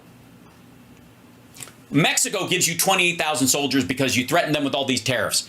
In the same time, you wouldn't, threaten them that if there's a busload of fucking rapists and murderers with criminal records coming from Venezuela, that if they try to cross our border or dump them off in fucking Juarez to walk across into El Paso or wherever the fuck they are, or Tijuana or any of those places, that you're going to threaten them with even more sanctions if Mexico allows that to happen. Show me fucking one. It's fucking ridiculous. Show me one busload or group of people where you're like, there they are. We have all these fucking face scans, and he's like, they're sending their rapists. Well, dude, we have all this footage of these people from, that were supposedly in these caravans, right? That, by the way, none of them ever reached the American border. They were always going into Mexico, and then they went like that, which is very telling. But explain to me why during his 4 years as fucking president, he was not able to show us one video footage. Here we are, we're using face scanning software that is available to our military, but I want to show you exactly who Venezuela is sending. We consider this an act of war, and I've called the president of Venezuela about this, and they're in deep shit. Right? And here's the footage. And then you play the footage and it scans the people's faces. And you go, this is so-and-so. And this guy, we know has a criminal record because Interpol was looking for him as he crossed into Brazil. And there he is. And there's this person. Look at all these neck tattoos. We know that this neck tattoo means they've killed this many people. That kind of shit. There's plenty of gang-related tattoos and stuff that you can actually track and say this person is a criminal. And they admit it because they got a fucking face tattoo or some shit. Why, during the 4 years he was president, he didn't bother to show that? If there's these fucking caravans of rapists and murderers coming into the country, how easy would that be to fucking show? And that's right, Footmunch, because it's all made up. It's all bullshit. Not only are they not sending these monsters in, because who the fuck would turn them loose on their neighboring countries? What do you expect? They're going to walk through Guatemala without raping or murdering anybody? They're going to, hey, hold on to your uncontrollable psycho impulses until you reach the southern border of the United States. You guys have got good impulse control, right? Just trust me. If you can manage to get in the United States, it's just free reign. It's just all cattle. Good Lord. It's so fucking dumb. They're sending their murderers. We have a big cut. Look at what's happening in Springfield, Ohio. Nothing's happening in Springfield. Nothing. Nothing. They're not eating the cats or the dogs or the geese. And even if they were, it's still not murder. It's just hunting without a license, I think. Look at what's happening, though, in Aurora. Aurora is amazing. Do you know there are many Auroras right now? Yeah, name one. Because Aurora isn't even an Aurora. And by the way, you notice how these motherfuckers didn't give a shit about Aurora when a dude dressed up like the Joker shot up a fucking theater, which drove down ticket sales in movie theaters in this country more than COVID did? Because nobody wants to be sitting in a fucking theater when some dude snaps and shoots into everybody in front of him. So it, like, the ticket, like, movie tickets dropped off a fucking cliff because of that shit. In LA, they started having magnetometers at movie theaters. Just like you're going to like sporting events and that kind of shit. And by the way, that's the theater I go to. But you haven't heard about them. San Antonio, we just interviewed a man running for Congress down there, said this is happening at an apartment complex down there. It's only going to get worse. At an apartment complex in San Antonio, a guy running for office down there said it's happening there. Give us the address. You're the news. Tell us about it. What's wrong with doing that? Why not just fucking send people down there to call it out? Right? Do a live report. So let's talk about when you look at the positive. By the way, Frank, they're destroying our country. Yeah, we got that. We got that, Gramps. Yeah. Do you mind? We're all trying to eat our fucking pancakes. Destroying this country. Say destroying our country again, because it'll work like Beetlejuice. I know they took over Randall's Island. The kids can't even play soccer. They just took over. I looked at. I'm telling you, I drove down Madison Avenue. First time I've ever seen vacant stores, and I see. Okay, fuck you. Post-COVID, there's vacant fucking stores everywhere, especially in Manhattan. Because the building above it, like the rent on the fucking building is through the roof. You want to fill those stores up again? You want to talk about make America great again? You want to make it so that there's just vibrant cities and all that kind of shit? You know how you do it? You fucking crowbar the foreign money out of our real estate. The opaque nature of LLCs, you make people, if they're going to buy land in the United States, we got to know who they are for real. Yeah, if you're going to own land in the United States, people should know who owns the land. Why is that weird? Why can a conglomerate of LLCs hide who's in them, buy giant chunks of fucking land and buildings like that one in Manhattan right there, and keep it basically vacant so that if they decide to sell it, they don't have to broom out a bunch of other fucking people, right? They don't have to worry about lawsuits from that many people. They slowly drive the rents up so nobody can even afford to stay there anymore because they just want the property to go up. Even if it goes up this much, they're selling it. It's just a way to like sit on money. This is where Vladimir Putin's money fucking sits, in empty fucking buildings in New York City. And you don't want anybody in it because if you want to sell the goddamn thing, you don't want to have to deal with the lawsuits about it and whether it's going to change hands. There's all this shit with New York. So you just slowly but surely broom everybody out. And you keep the fucking empty, and you own the building next door to it, and the rent is higher there. This is the one you can rent in, because that's the one you'll use as a moneymaker that will pay for this one that stays empty. And if you need to bail, you sell this one, and with this one, this is the one you rent in. And the rent is twice as high because there's half the number of units available.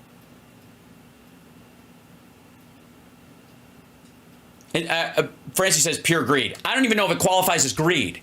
It's subterfuge. It's a crime. They're undermining and manipulating the real estate values in the United States because it's one of the ways you create unrest.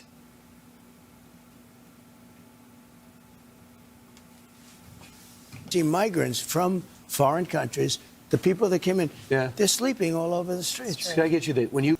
No, they are not. Also, like, how the fuck, even if he sees homeless people on Madison Avenue, wherever the fuck he was, where do you get that they're fucking migrants? Right? I mean, it's the city that refuses to sleep, or refuses to nap, as I like to call it. And so, how do you know they're not just New Yorkers who got drunk and fell asleep on a fucking park bench, or tent squatters that are Americans? Right? That's an issue. That's something you could deal with. But if you just pretend You look at your positives, obviously, with men, it's through the roof. You're making gains in Hispanics, blacks. I understand that. But when the doors close and the team sits around you, they say, Mr. President, you got to do better with women. That's where where the Kamala Harris is excelling with women. Is one move to get women on your side is to get, oh dear, Ivanka out, Melania out, and especially Nikki Haley out in these final 18 days. Yeah, let's pick out 3 women who have either in the past shit-talked him or have a grudge against him that they don't want to talk about, or are trying to currently distance themselves from him as he falls. Brilliant. Is that something that I think Kilmeade is earning his cabinet position right now. is coming out of your strategy session? Look, I think I do very well with women. You don't. You don't. And I think it's all nonsense. I see the polls, and we do well. What about the You Nikki have one Haley? issue. You have the issue of abortion. Without abortion, the women love me. Now, Well, then you're fucked. Without abortion, women, you mean without control? If they stopped giving a shit about control of their own body, I do great. Well, then you're fucked. And good. What the hell? And by the way, I do great with women while talking right past her. This is like when he was at the Univision thing going, look, I do great with the Hispanics. I'm like, motherfucker, there's a room full of Hispanics. they like me anyway because what I've done is so good.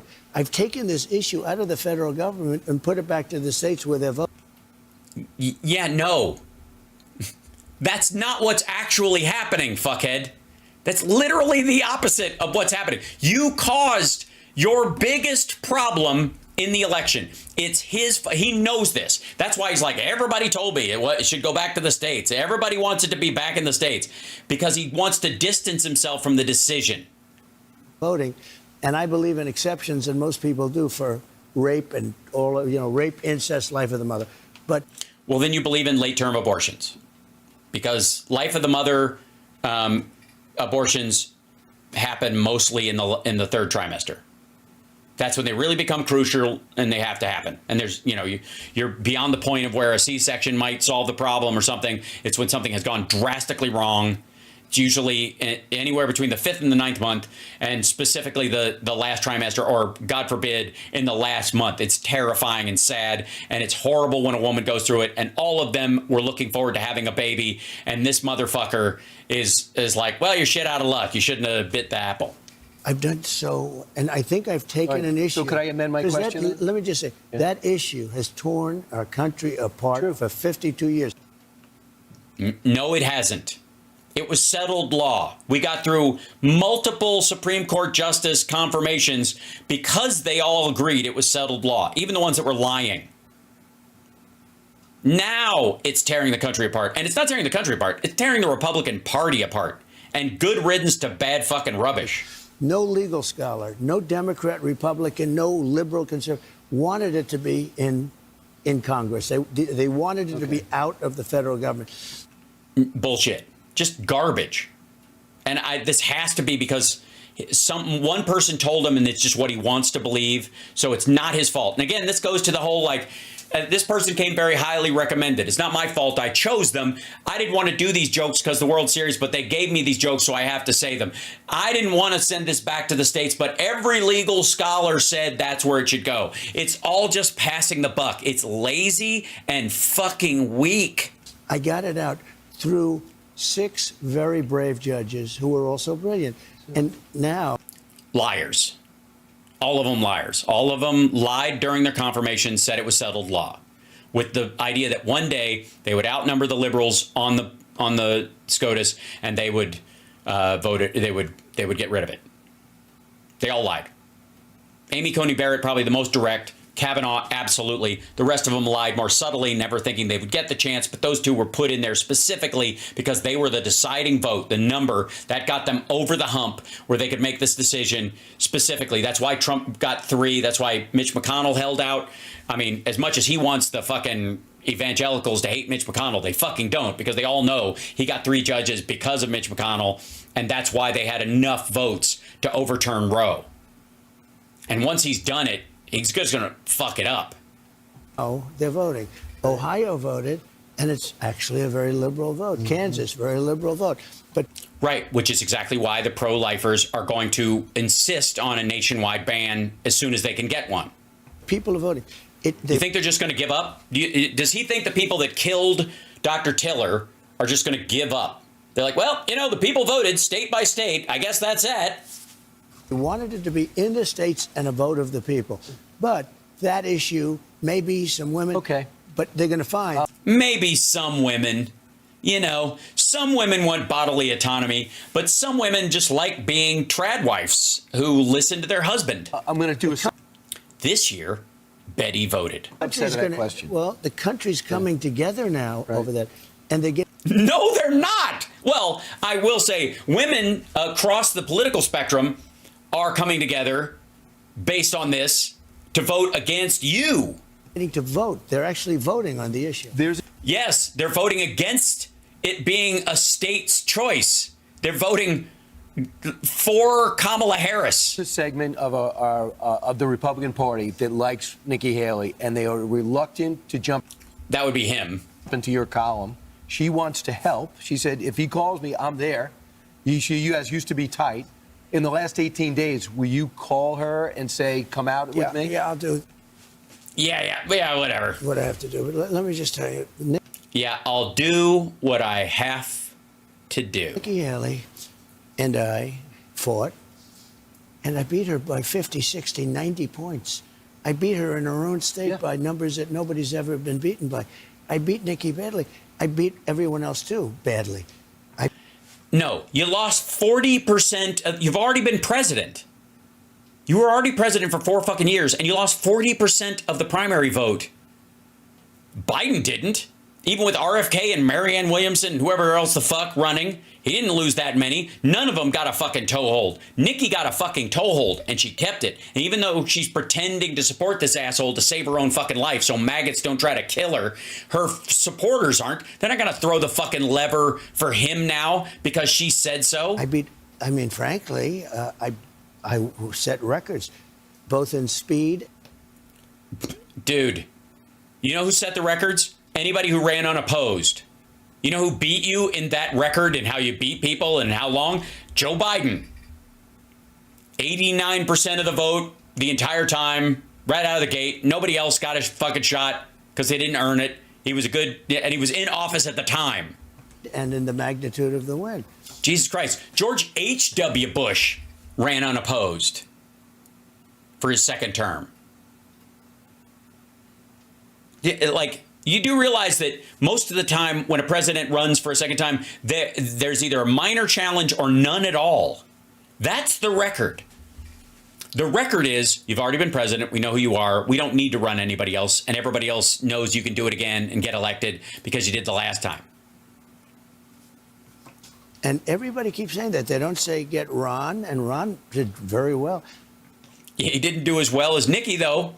She stayed in and beat him. And people continued to vote for her after she dropped out. Think about that for a second.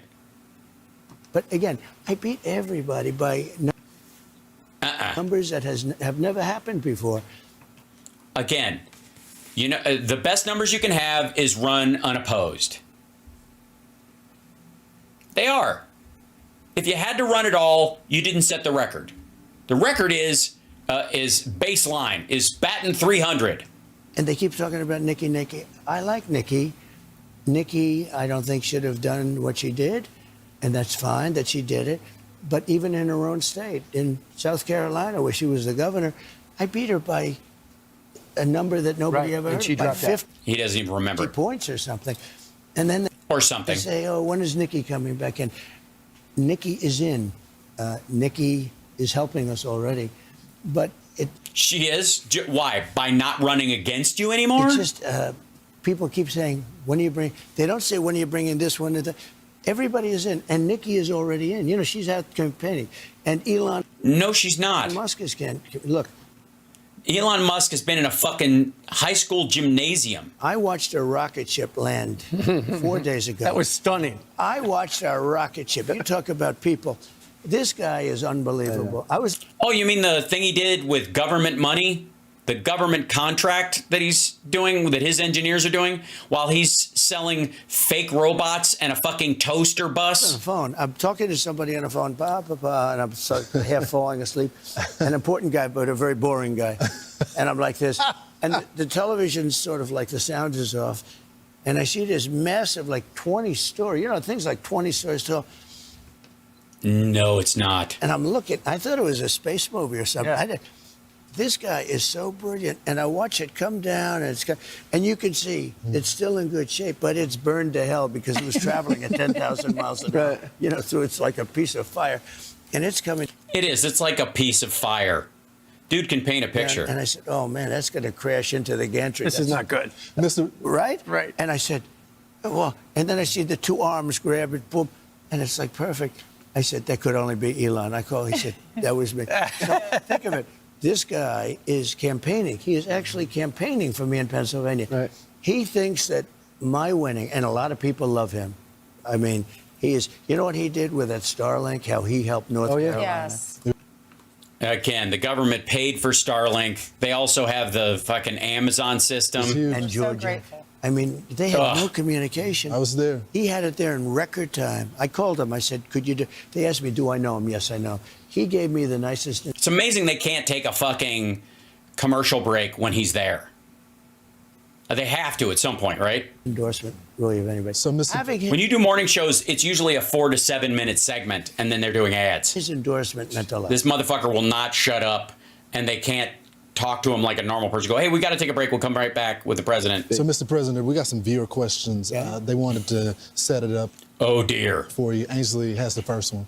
Well, okay, so this is, she was watching the show yesterday, Paula. She lives in Claxton, Georgia. Yeah. And I'm sure you've heard of the Claxton Fruitcake Company, I have. the largest fruitcake company in the world. Yeah, he's definitely heard of it. Yeah, absolutely. Big holiday guy, Trump. Yeah, all up in some fruitcake. We get it every Christmas. Yeah, they sell them Walmart and all There is kinds no of number Sam's 10. store. I want one He has no idea. immediately. So she's I want one immediately. No one wants a fruitcake. part of the family that produces these fruitcakes, and she had a question for you. Yeah. Here's Paula. Good morning, President Trump. My name is Paula Parker Claxton. Paula Parker Claxton. Hello, President Trump. Hey, man, I love me some fruitcake, buddy. Shit. You know what I love when they got them, when they got gumdrops in them, and you're in the middle of it, and you're like, is that fruit, or did my fillings just come out? I don't even know. My family owns a wholesale and retail fruitcake bakery in Claxton, Georgia. But, that's not a crime yet. When you were elected President of the United States, what He was already elected president, lady. Keep up. When was this? I mean, this does look like video from a phone in 2015. Nice work, Fox. plans do you have to curb the rising cost of operating a small business, inflation, and labor costs? That's right. How will you lower the cost of gummy bears that I bake into cakes as a crime against nature? You're going to get your energy down to the lowest. She's not. Hey, dumb. She ain't actually there. It's on tape. That's not a phone call. You can just answer the question. Ben, we're going to get it down by 50% immediately. Those ovens that you use are going to be half price. You will be so happy because I'm bringing it down with. She don't need a new oven, dumb fuck. She needs like tax break. She's worried about supplies, I suppose, but she didn't microwave these motherfuckers. You're going to allow gas ovens? Energy, and we're going to allow gas stoves, all the gas stoves you want. That's the other. Hey, gas stoves are allowed everywhere. They just have to have proper ventilation so that kids don't grow up with asthma. Like, they're restricting all the good stuff. Yeah. Are they? They're restricting all the good stuff, like asthma? They're restricted. You're going to have a beautiful gas stove, and you're going to have, mark my words, Beautiful. your energy costs will be 50% down. That's going to bring everything else down. You're going to love Trump. Terrific. That's right. Trump will be. Here's a good reason to vote for Trump. He will be responsible for twice as many fruitcakes circulating during the holiday season. I'm Kamala Harris, and I approve this message. Mr. President, that event you were at last night raises millions of dollars, a lot for Catholic schools here Right. in the New York City. Right. More than you've ever raised. I mean, the area. We've got a question from Anthony in Wisconsin, a swing state, and it's about school choice. Listen to this. yeah, Anthony's worried about school choice. Can I choose not to go to school? Can we have snow days in the summer? I am Anthony from Appleton, Wisconsin. I have high-functioning autism, but my autism means I am only allowed to go to public schools that teach things and promote things against my values and faith. This makes life hard and confusing. What? Hold on. His parents are like holding up a card behind him that says Jesus is the reason for the season and prayer changes things, and they're doing this. They're holding it up behind him. I'm just saying, it's a little fucked up. When you become president, what can you and JD Vance do to help other students like me to have a choice of schools? School choice. Well, thank you very much. And it's all about school choice. You know that. It is. It's all about school choice. Yeah, like some people are just shouldn't go to school. It's one of the biggest things on my platform.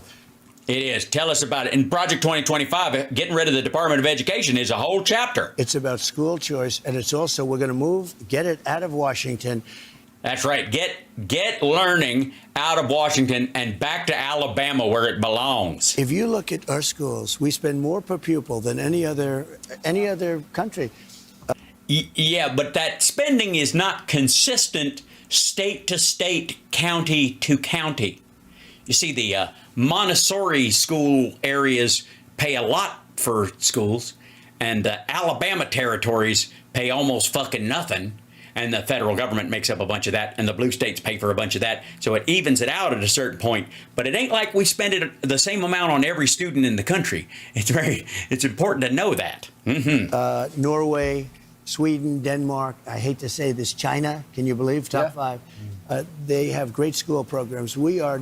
Not so much. I mean, Norway's kick-ass, whatever, but China's school systems are kind of butt. I'm just telling you. Number 40.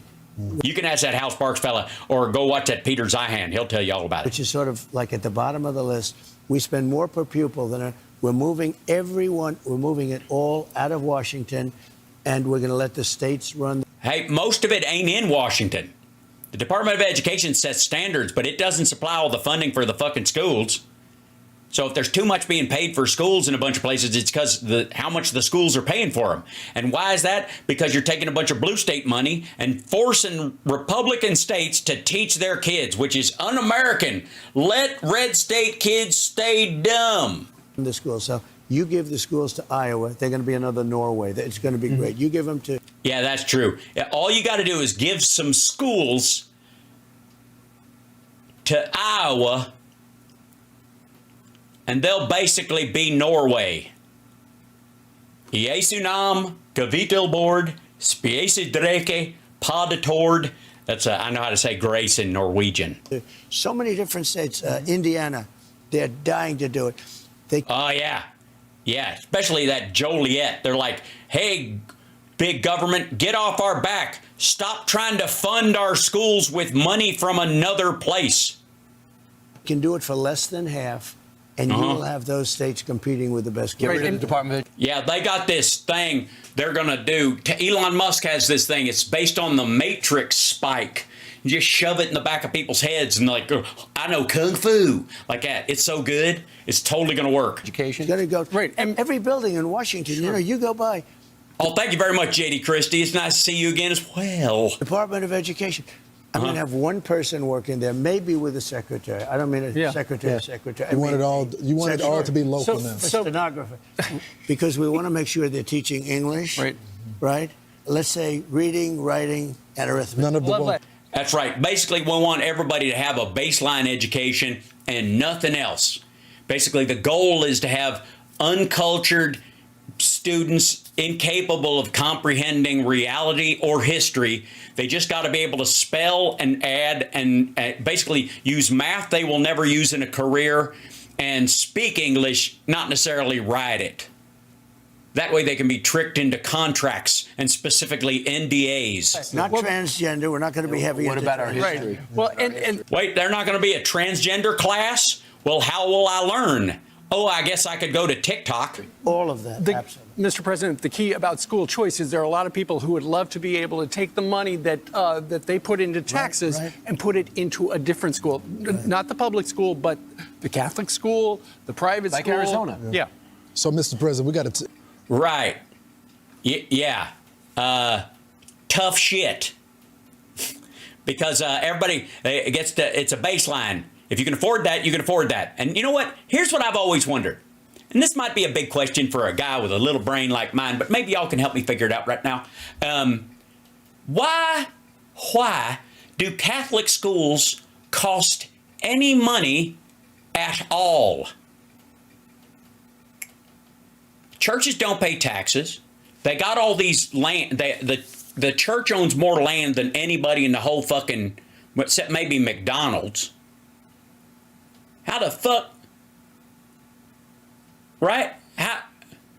Why does it cost anything? Shouldn't it be free? You don't got to pay taxes. You're saving all that fucking money. Why? Somebody's got to explain this shit to me. Why didn't it all like donations and shit like that? People who go to the fucking church, tithing their way. Instead of a big cathedral, why don't you get some fucking books? I don't know. Seems a bit weird. I don't know why any religious school would require any kind of funds from anywhere else. And also, the other thing is, let's just say, and this is a crazy thought, I know. I'm going to put this out there. I know it's going to sound wackadoodle, and all I can say is you're welcome to that idea. But let's just say you have a school that everybody goes to that has a baseline kind of a learning to it.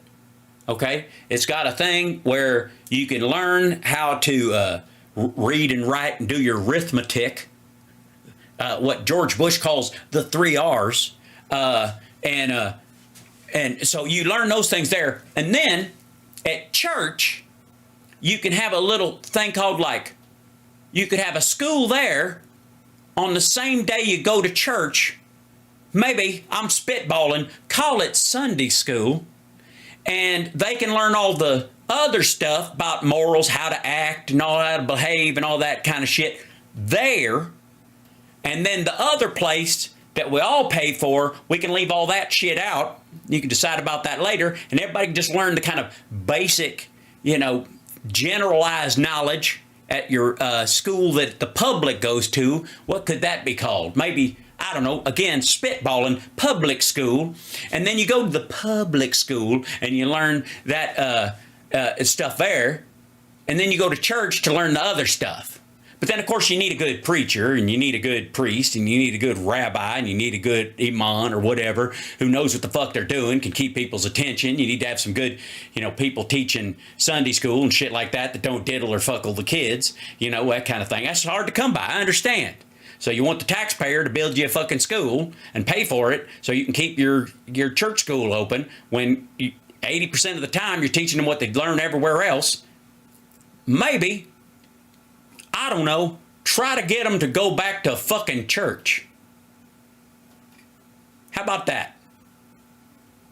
How about that? Carol, don't ask me what's moral. You know what moral is. Don't do no coveting. Try not to kill anybody unless they try to kill you first. Don't steal nothing. Don't lie about your neighbor or your friend or your enemy. Tell the truth as much as you can without offending somebody about the expanding waistline. And then, the first 5 commandments obviously are bullshit because that's what the First Amendment gets rid of. That's why there's 5 sections of it. And you're on board with that. School choice is one of the most important things we're going to be doing. Absolutely. Because we have the worst. Yeah, you can choose what Sunday school to go to. You can go to the Methodist Sunday school. You can go to the Catholic Sunday school. You can go to the fucking Lutheran. You can go to the Baptist. I wouldn't do that because they don't let you dance. But the girls all have to wear skirts. All right, get some shiny shoes. I'm wrong. I shouldn't have said it. I feel bad.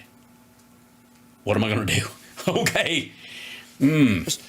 Think of it. Out of 40, we're number 40. Yeah. And yet we're number 1 when it comes to spending per pupil. Does that sound good? Well, there's a bill that just passed the Ways and That's, by the way, that includes all the private schools and Catholic schools And that shit's real expensive. You do realize that, right? Like they don't just go public school financing. That's what we pay. It's all the fucking stuff as a nation that we pay. God damn, how do I know this more than they do? Means Committee, you know, it could pass in your first 100 days as president. Dude, he couldn't pass a fucking kidney stone in his first 100 days. Dude, Biden passed an infrastructure bill, and it's still Trump infrastructure week. It's like you'd sign it. I would sign it. Anything to do with school choice also. Okay. But also, separate from... Anything to do with school choice, I will sign. Anything. So if a school chooses to only teach illegal immigrants, you will sign that. School choice. We're going to take the Department of Education, close it. I'm going to close it. We'll have one person, could be you, close if you this. decide to retire. Okay, Mr. President, here's what bothers Central Casting. here's what bothers me about that. So let's say you have a liberal city, let's Los Angeles, San Diego, and they just decide they... Yeah, they just decide, fuck you, fund their schools. All their students get way ahead. They get all the good jobs. Alabama guts their entire education system, cranks out a bunch of dumbasses who can't read a stop sign. Their death rate goes up, immeasurably in 6 months, and suddenly all the power goes to the blue states. Oh shit, it's already there. We're going to get rid of that history. We got new history. This is America built off the backs of slaves on stolen land. And that curriculum comes in. Then we don't send them money. You're already not going to send them money, dumb fuck. What money? California doesn't need your money, man. It's the 6th largest economy on fucking earth. We would save half of our budget. Okay. And we're going to send, but if they wanted... Half of the budget is not education financing, you absolute asshole. What the fuck? Because you do lose control when you go local. You do lose control when you go local. Speak for yourself, dillweed. We've lost control. We're number 40. We're last on the list. We're the worst there is, and we spend more money than... And a lot of we're states... the last in line. The states that are well run now, like, I don't want to say specifically because... Illinois, New York, California, Washington State, all the blue states with high test scores. You take Indiana. It's so nice. No debt, everything is good. Because they get more money from the federal government than they give. Our beautiful Iowa, right, that I win every time. Take every one of those states. So let's say out of the 50, we have close to 40 like that. Then you have the laggards run by guys like Gavin Newsom, who is, you probably won't do as well there, but there you have to watch it a little bit more. Right. No, if they want to... Hold on, do as well. Motherfucker, that's the only state you'll be able to get a decent education in because they got money. They got a tax break. They got a tax base. They can actually pay for their fucking schools. Get cute, then you don't send them the money. So, Mr. President, we got to... If they get cute, hang the fuck on. Real quick, this is actually a serious fucking thing. This is just goofy bullshit. And by the way, hi chat room. You're watching Hal Sparks Mega Worldwide. Like, subscribe, give a thumbs up, support the show. I know I'm going late, but I missed you guys. Okay, hold on one second. U.S. education ranking world. What? Okay. The United States is 12th in the world. Not 40th, 12th. According to the IMD World Competitiveness Center, however, in university rankings, the U.S. has a strong presence with 7 of the top 10 universities and 13 of the top 20 being American. 7 out of 10 of the best universities on earth are in the United States. 13 of the top 20 are in the United States. And we are 12th worldwide. And what do you think? Do you think California and Washington State and Chicago and fucking New York City are weighing that number down? Or do you think that we'd be a fucking 3 if it wasn't for fucking Alabama and southern Georgia and northern and the fucking panhandle of Florida and chunks of Texas? We're 12th, you dumb motherfucker. And the southern states drag down the blue states. Rural areas that are anti-education, inner city areas that are anti-education, drag it down too. Because learning's gotten a bad rap with a certain group of people.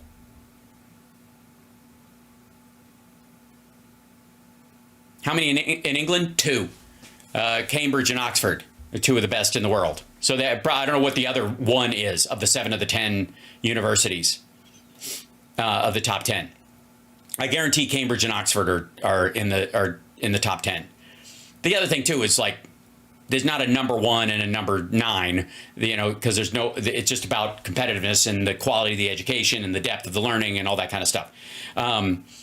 This is another one says 13th. Here we go. For example, U.S. education ranking comes in 13th place with a score of 0.883 and falls behind countries like Germany and New Zealand in 2nd and 3rd place, respectively. By the way, all countries that are the size of our states. And if you put like California or specifically Washington State or New York State up against these other countries, they'd be number 1 or number 2. They'd beat it out. Again, heavily weighted by southern states that hate fucking learning. Arkansas fucks up our average.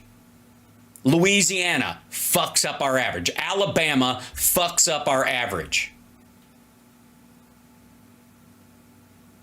That's why we're 12th. Not because we spend more money than anybody in the fucking country or in the world. We don't spend more on students worldwide.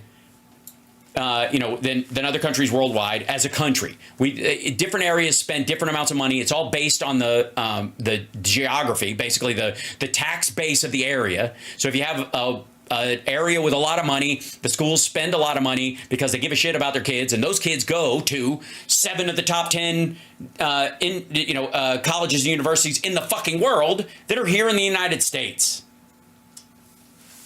Fucking hell. Yes. And exactly, Maria Ali, all the places that blue states spend money keeping the red states afloat.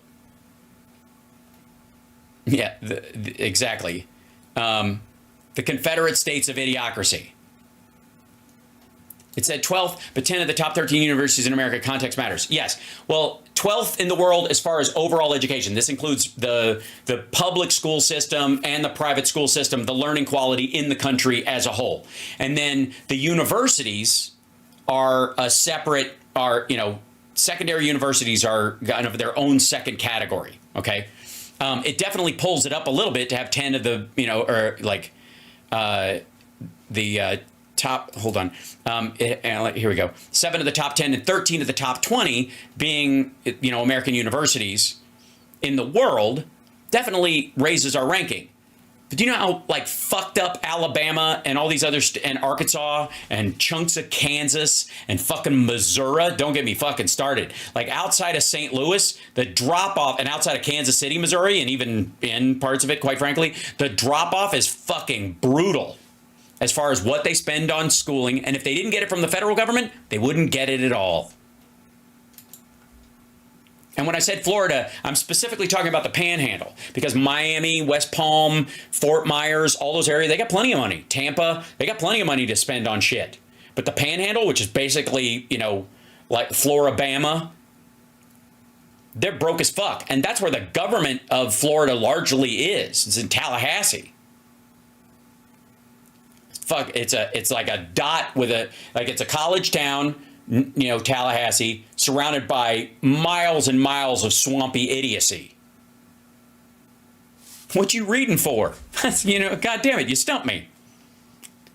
So we're not 40th. He's talking out of his ass.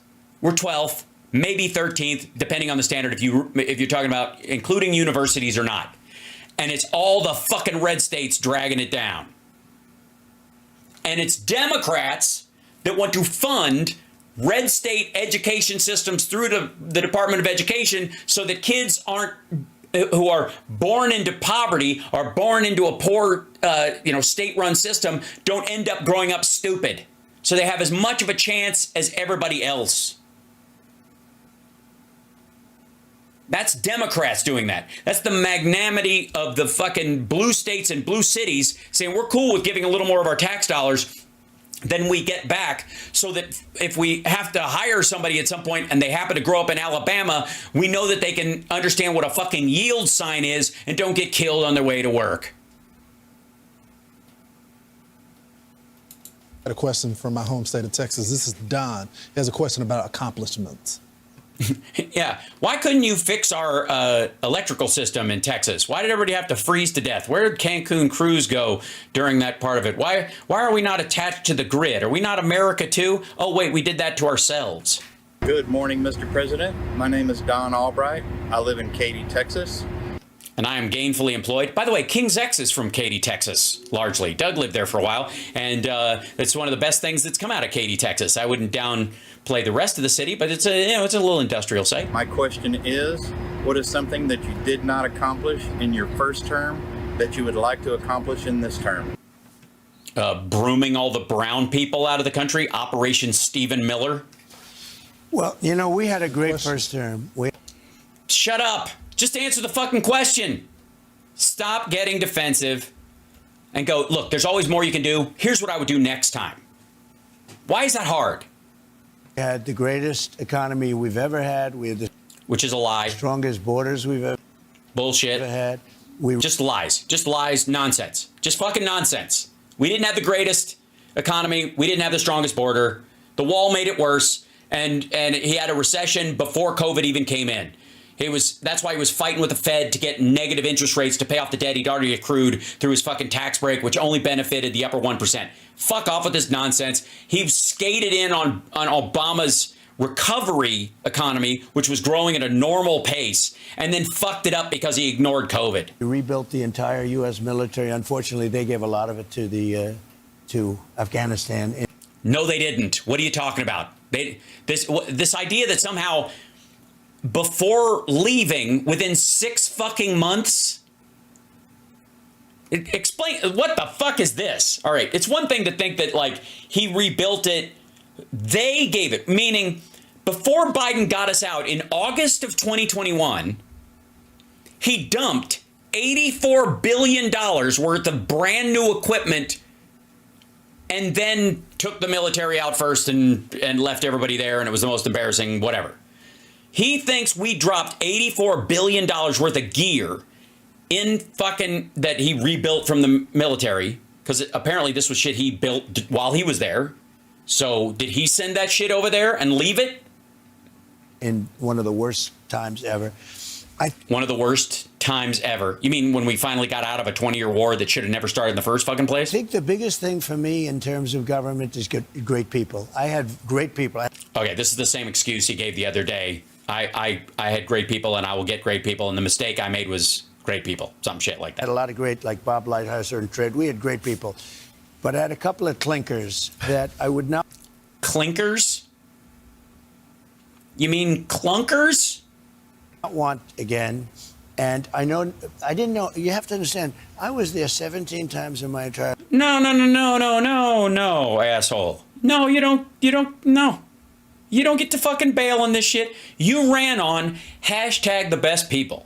You knew the best people. That's why you're coming in. You didn't need to know the guys in Washington, D.C., because you'd have all the fucking amazing people on speed dial, and you could call them and solve all our problems quickly because we're run by stupid people. Why would you want anybody from D.C. at all if you think they're all fucking stupid? You were going to bring them the best from, military contractors. We're going to come in and teach everybody how to run a really efficient military. And you're going to bring in all these economic advisors, the smartest guys on Wall Street. Remember that shit?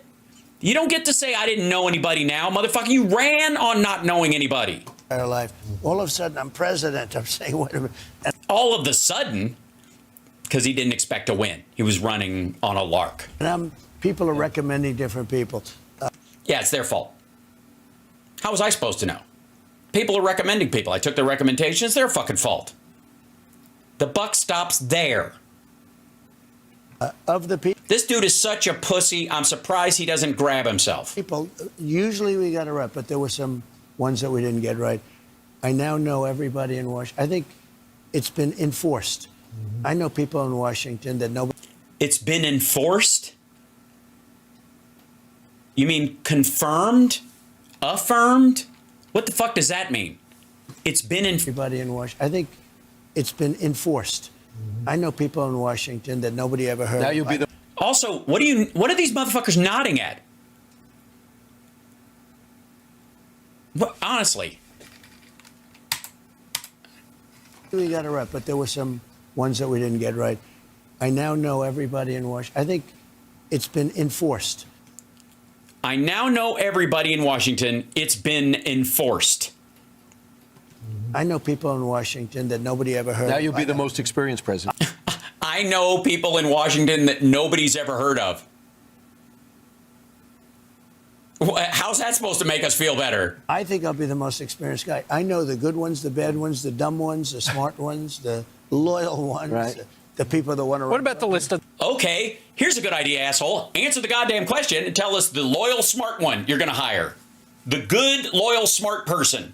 Name one. Name one person that is in the Venn diagram of those particular traits is dead fucking center. If you know them, say it. The dumb ones. Let's hear that. Oh, I give you a list. All the people that were involved. Most of them are the people that I fired. You know, when you fire, Biden has never fired anybody. Never. He should have fired a lot of generals and a lot of people for Afghanistan, as an example. I took out ISIS. I promote people. I beat ISIS. It was supposed to take 5 years. It took 1 month. I did it in 1 month. No, you didn't. ISIS-K has Bagram completely surrounded. They did at the time. They did during the evacuation. It was an ISIS-K suicide bomber that blew up the Afghan airport, that set off the bomb at the Afghan airport that killed 13 of our service members and wounded 45 others and killed 178 plus Afghans. That was an ISIS fighter. ISIS fighters are also the people who set off the bomb at Soleimani's memorial service earlier this year, and killed a bunch of Iranians, which was odd because suddenly they're on our side in this mess. Secondly, it was the Kurds who helped us defeat ISIS, and you left them to fucking die when you gave Russia 2 of our bases, one of which is being used by Iran to transfer arms to Hezbollah. We have unbelievable generals. We have unbelievable military. Cool. They're unbelievable. These people are unbelievable. Name one. Tell me one good guy besides fucking Raising Cane. But not the guys like Milley that you see on television all the time. We have great people. Are those generals fired when you're there? Because some of the people involved with Afghanistan are still almost there. every person that speaks badly of me. Look, firing. Again, most of them quit. I think Bolton's the only one where they had an argument where he's like, I'm quitting. Well, give me your resignation letter. And he gave it to him in the morning. And so Trump gets some credit for allegedly firing Bolton, who, by the way, fuck that dude. But everybody else quit. I know a lot about firing. No, you don't. He didn't fire anybody on The Apprentice. He had stupid fucking ideas. The producers picked who to fire and who to keep for TV ratings. It had nothing to do with his decision-making. Garbage. Fire somebody, you can do it nicely and take a year and just, not working out, blah, blah, blah. That's not firing someone. That's phasing them out or demoting them over time. Firing is a pretty direct act, isn't it? I've done that, and I've done it. Get out, you're fired. Get out. And I saw that on TV. But can I tell you? Yeah, and this was just as real as that, Steve. Yeah, it did quite well. So I've done it always. You know, at the end, when you get fired, you get fired. It doesn't matter. You might as well just do it quickly. And then if you're famous, like me, they read a book. Right. Because the sleaze bags. Hey, asshole, they're not writing a book because you're famous. Famous people fire people all the fucking time. And everybody who fires them does not write a book. Because a lot of people get fired for cause. Justly and for good reason. And so if they write a book about their former boss, they get in deep shit. It's slander, it's libel, all that kind of stuff. When you're president of the United States and people quit because fuck you and you're a lunatic and they're not going to break the law for you, then those people often will write a book warning people that you are a danger.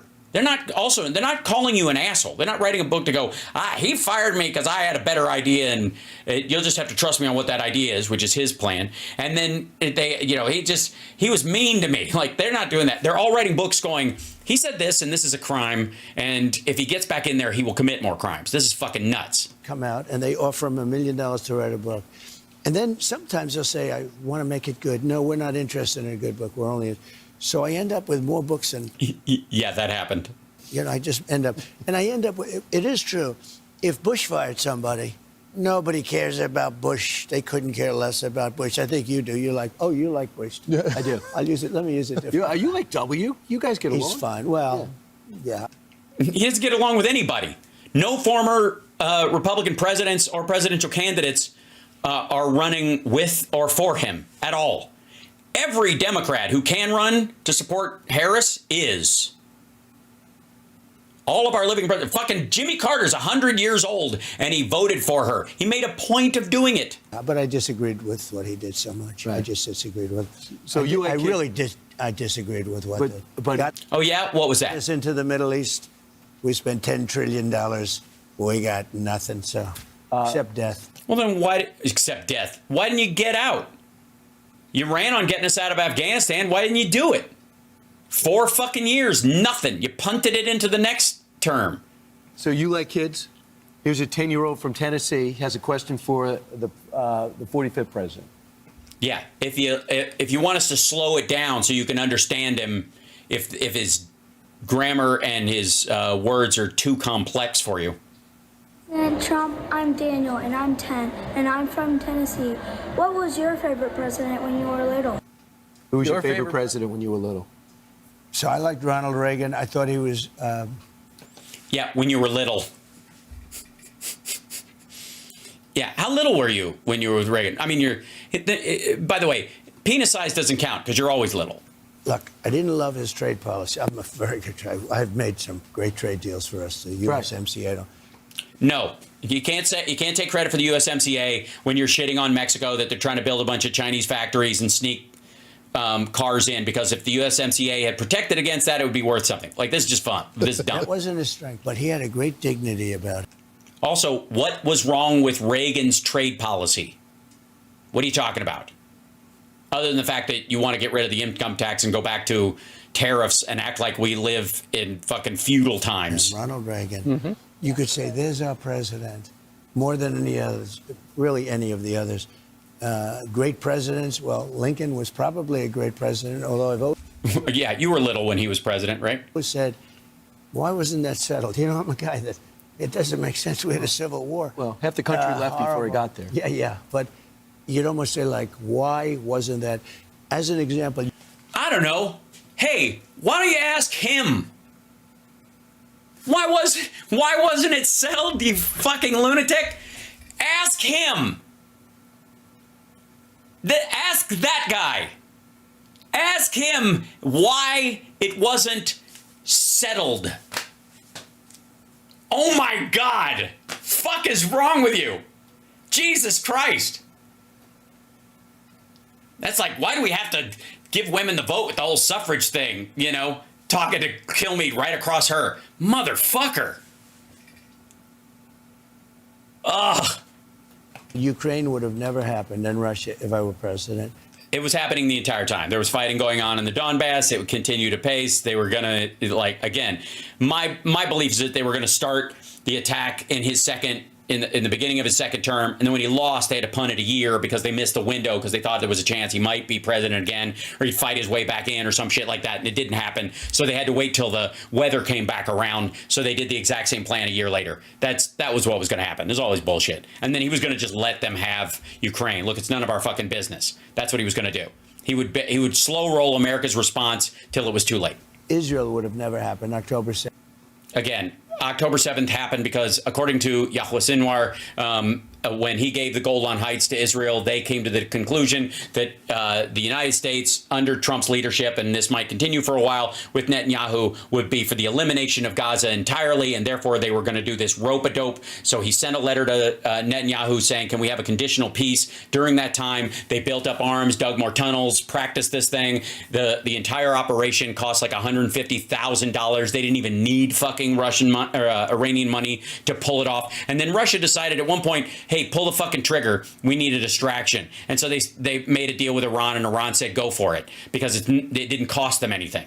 7th would have never happened. As you know, Iran was broke. They wanted to make No, they weren't. a deal. I told anybody buys any oil from Iran, you're finished. You know, you can't deal with the United States.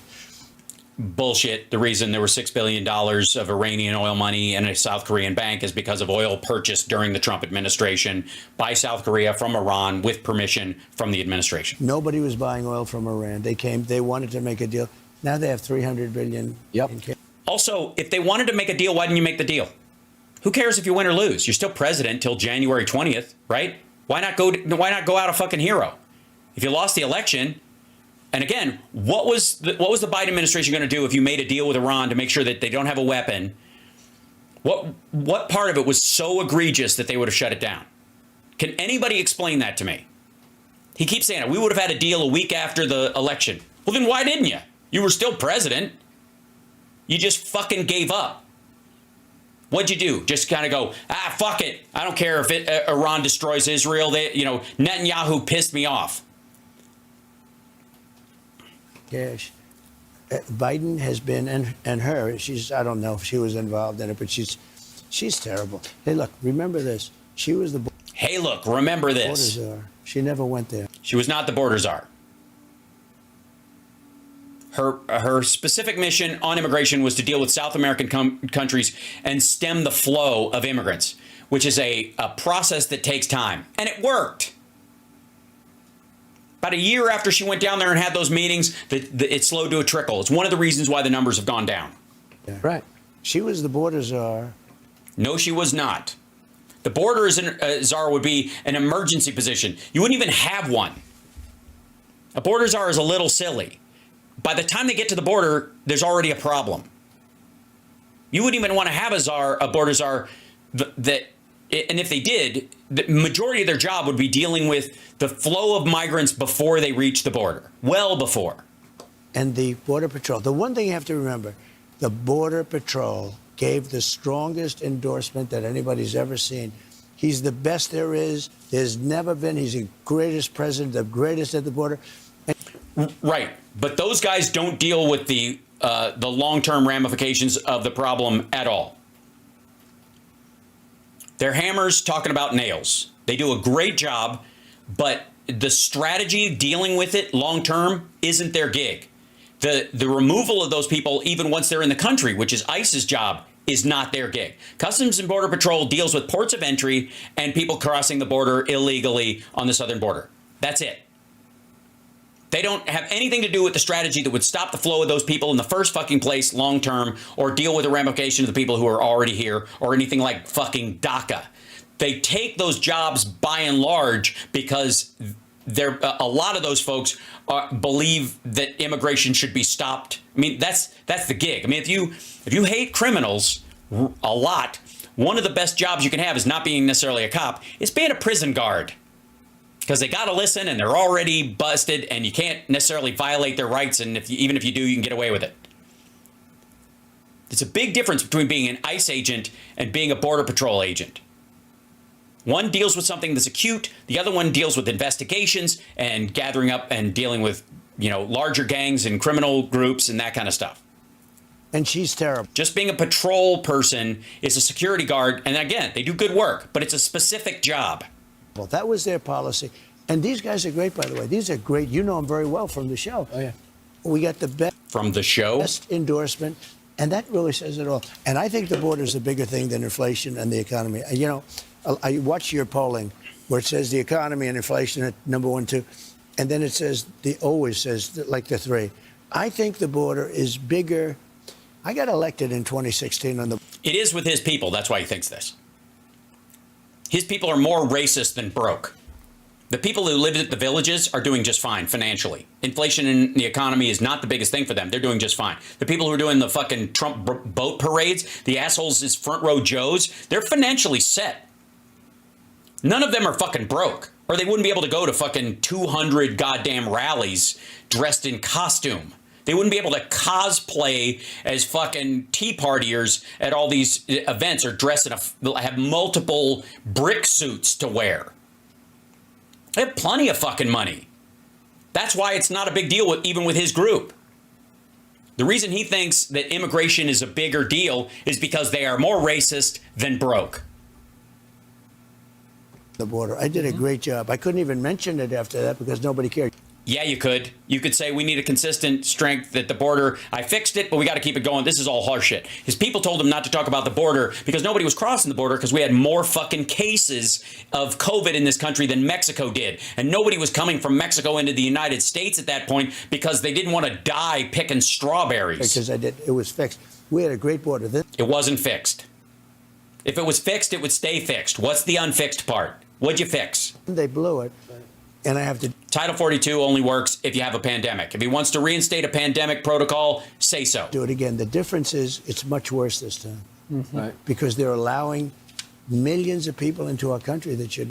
No, they're not. Be here. So, Mr. President. Now, it's recidivism. They're coming and going. And we got a fun one. But we'll fix it. We got a 6-year-old from Massachusetts, and he wants to know about your favorite animal. Let's watch. Okay, this is the I like cows thing. Mr. President, my name is Briar. I'm 6 years old. I live on the farm in Massachusetts.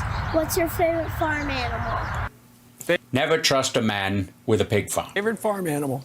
What's the animal? Well, this guy grew up in the city. I'll tell you what I love.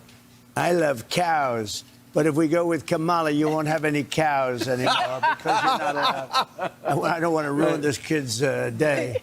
But I love cows. I think they're so cute and so beautiful and so productive. But according to Kamala, who's a radical left... Okay, first of all, he doesn't love cows or like cows. This dude would never stand next to a fucking cow. He eats cows. He likes hamburgers. He doesn't like cows. You can like both. That's why I was for Prop 2. That's why I helped raise money for Prop 2, to make sure that farm animals that are killed for their meat are treated humanely during their life. That there's a standard, right? Yeah, that's how you can like both, okay? He eats cows. He doesn't give a fuck about them. Lunatic. You will not have any cows anymore, so we have to vote her out. To eat. They're not going to just kill all the hoofed animals on the plains. They're not going to hunt down all the fucking bison because they're farting too much. You're an idiot. If you like cows, you have to vote. I know. Mr. President, I got a question for you. Either today or tomorrow, you're going to McDonald's. You're going to be working the fryer. Are you going to wear... No, he's not. Wear the paper hat. I'm going to do everything. I tell you what. You're going to do it. A friend of mine He is owns... going to do it. No. The idea that they're going to let this asshole near boiling hot grease is ridiculous. If they do, they're worse than we think. McDonald's someplace. Oh, I'm going. Because she lied. You don't think she ever worked at McDonald's? I know she did. We checked it out. Unless somebody comes up with something. We checked it out. They said she never worked here. She even picked garbage. The store. We went to the manager. The manager's been there forever. No, they haven't. The manager of that McDonald's is not fucking 65 years old. Do you remember her? No, she never worked here. They know. Okay. No, so will you wear the paper bullshit hat? And you know who else stopped talking about it? The press. If I said I worked at McDonald's and it turned out not to be true, this would be the front page of that stupid New York Times, the worst paper. It is the worst rag. The New York Times is the worst most. They would have me front page for months. Nobody, I can't get any. That's why I have to do it myself. That's why I'm doing it. So you're going to get trained and you're going to make French fries. Well, I don't know how much the training will be. Not too much salt. It's not going to be. Oh. Just not that much. I love that salt. I don't know how you do it. You were at the barber shop yesterday in the Bronx. You did the Al Smith dinner last night. You probably didn't get home until 1 or 2 in the morning. And you know what else I did? And then you're here. Well, I got in. Okay, this was a crazy day. We did your thing. I did 5 other things. And then on top of it, I came back and I was really, really like tight because I'm the keynote speaker at the Al Smith. So what happens is... You were really tight? I said, let's go. I want to go. Sir, you have an interview with Tyrus. He's a large guy, by the way. Yeah. Is he a great guy? And He's a very smart guy. He is great. And he's been so good to me. And he said, listen, there's no election here. You're going to win this thing in election. And he's been saying that for a long time. Yes. Yeah, he's an idiot. Whenever they talk about, he's funny. Whatever, and Gutfeld is. Wait a minute. So are we supposed to believe he did the Tyrus interview after the Al Smith dinner last night? Great. You know, he didn't like me originally, and then he said, well, I don't like everything Gutfeld, done. but you can like him. Do you not like me? No, he no, likes he's him. great. Yeah. But he had the They're highest, like brothers. He had his highest rating in the history of the show. Oh, yeah. Yeah, we're proud of him. But Tyrus, he has a website, And he said, would you do my show? So like 2-3 weeks, I agreed. So I came home. I'm running because I'd like to at least see my speech, you know, like before I get up before all these killers. And I'm running, and Sir Tyrus is waiting for you. Oh. And I have to put on a tuxedo. In theory, white tie, but a lot of people didn't have white tie, but they had tuxedo. And I'm running. You mean black tie? In, and you know what I did? Rather than saying, Tyrus, I can't make it, I said, let's go, Tyrus, let's do a quick one. So I knocked it out. That was a all right. Well, You're going to be back on it. He's great. He's a great guy. And Mr. President, you're going to. Sorry, what? Knocked it out, did you? What did you do? You sat there and talked to a sycophant who thinks you're going to win for 25 minutes, and that's your job? That's work. You're saying that's more work during your work day? A chit chat with a dude who can't wait to pelican your fucking balls in his lower jaw?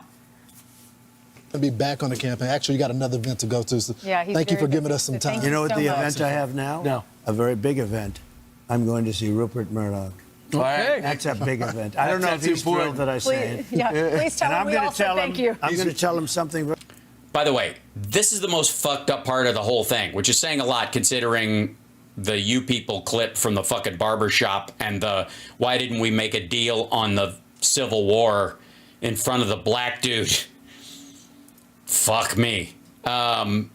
This part where he's like, they think he's joking when he says they shouldn't run negative ads against him on Fox between now and the election. Very simple, because I can't talk to anybody else about it. Don't put on negative commercials for 21 days. Don't put them. And don't put on their horrible. Yeah, he's laughing because he either thinks he's joking or he's like, this fucking guy. People that come and lie. Don't put on horrible people that come and lie, meaning don't bring on Democrats who make my job harder. Don't bring on Pete Buttigieg. He makes me look like an even bigger dickhead than I do. I'm going to say, Rupert, please do it this way. Right. And then we're going to have a victory, because I think everyone wants to have a victory. And then we'll have a victory. If there are no negative ads and Democrats are not allowed on Fox News between now and the election, then we'll have a victory. If I have a total blackout of my opposition on this network, then my own base that watch this channel will vote for me. But, Jesus Christ. Outcast. It's a great channel that we have with Tyrus. Oh, good. There you go. All right, Mr. President, thank you so much. Thank you very much. Good luck. Appreciate you. Thank you, man. I'm Steve. He's doing that fucking hand jerk thing a bunch. He picked it up again. He did it at the barber shop, and he did it like wherever, like at the Al Smith dinner and stuff. He's gotten back to that whole thing because I think partly because, you know, I think half the time when he does it, it's because he's about to fall over. When somebody reaches out and shakes his hand, he's about to fall. And so he kind of jerks himself back forward to steady himself. Man. Okay. I have kept you guys late. I'm just saying. Hold on one second. And I appreciate you guys hanging with me. It's, you know, it's Friday night. I got radio in the morning.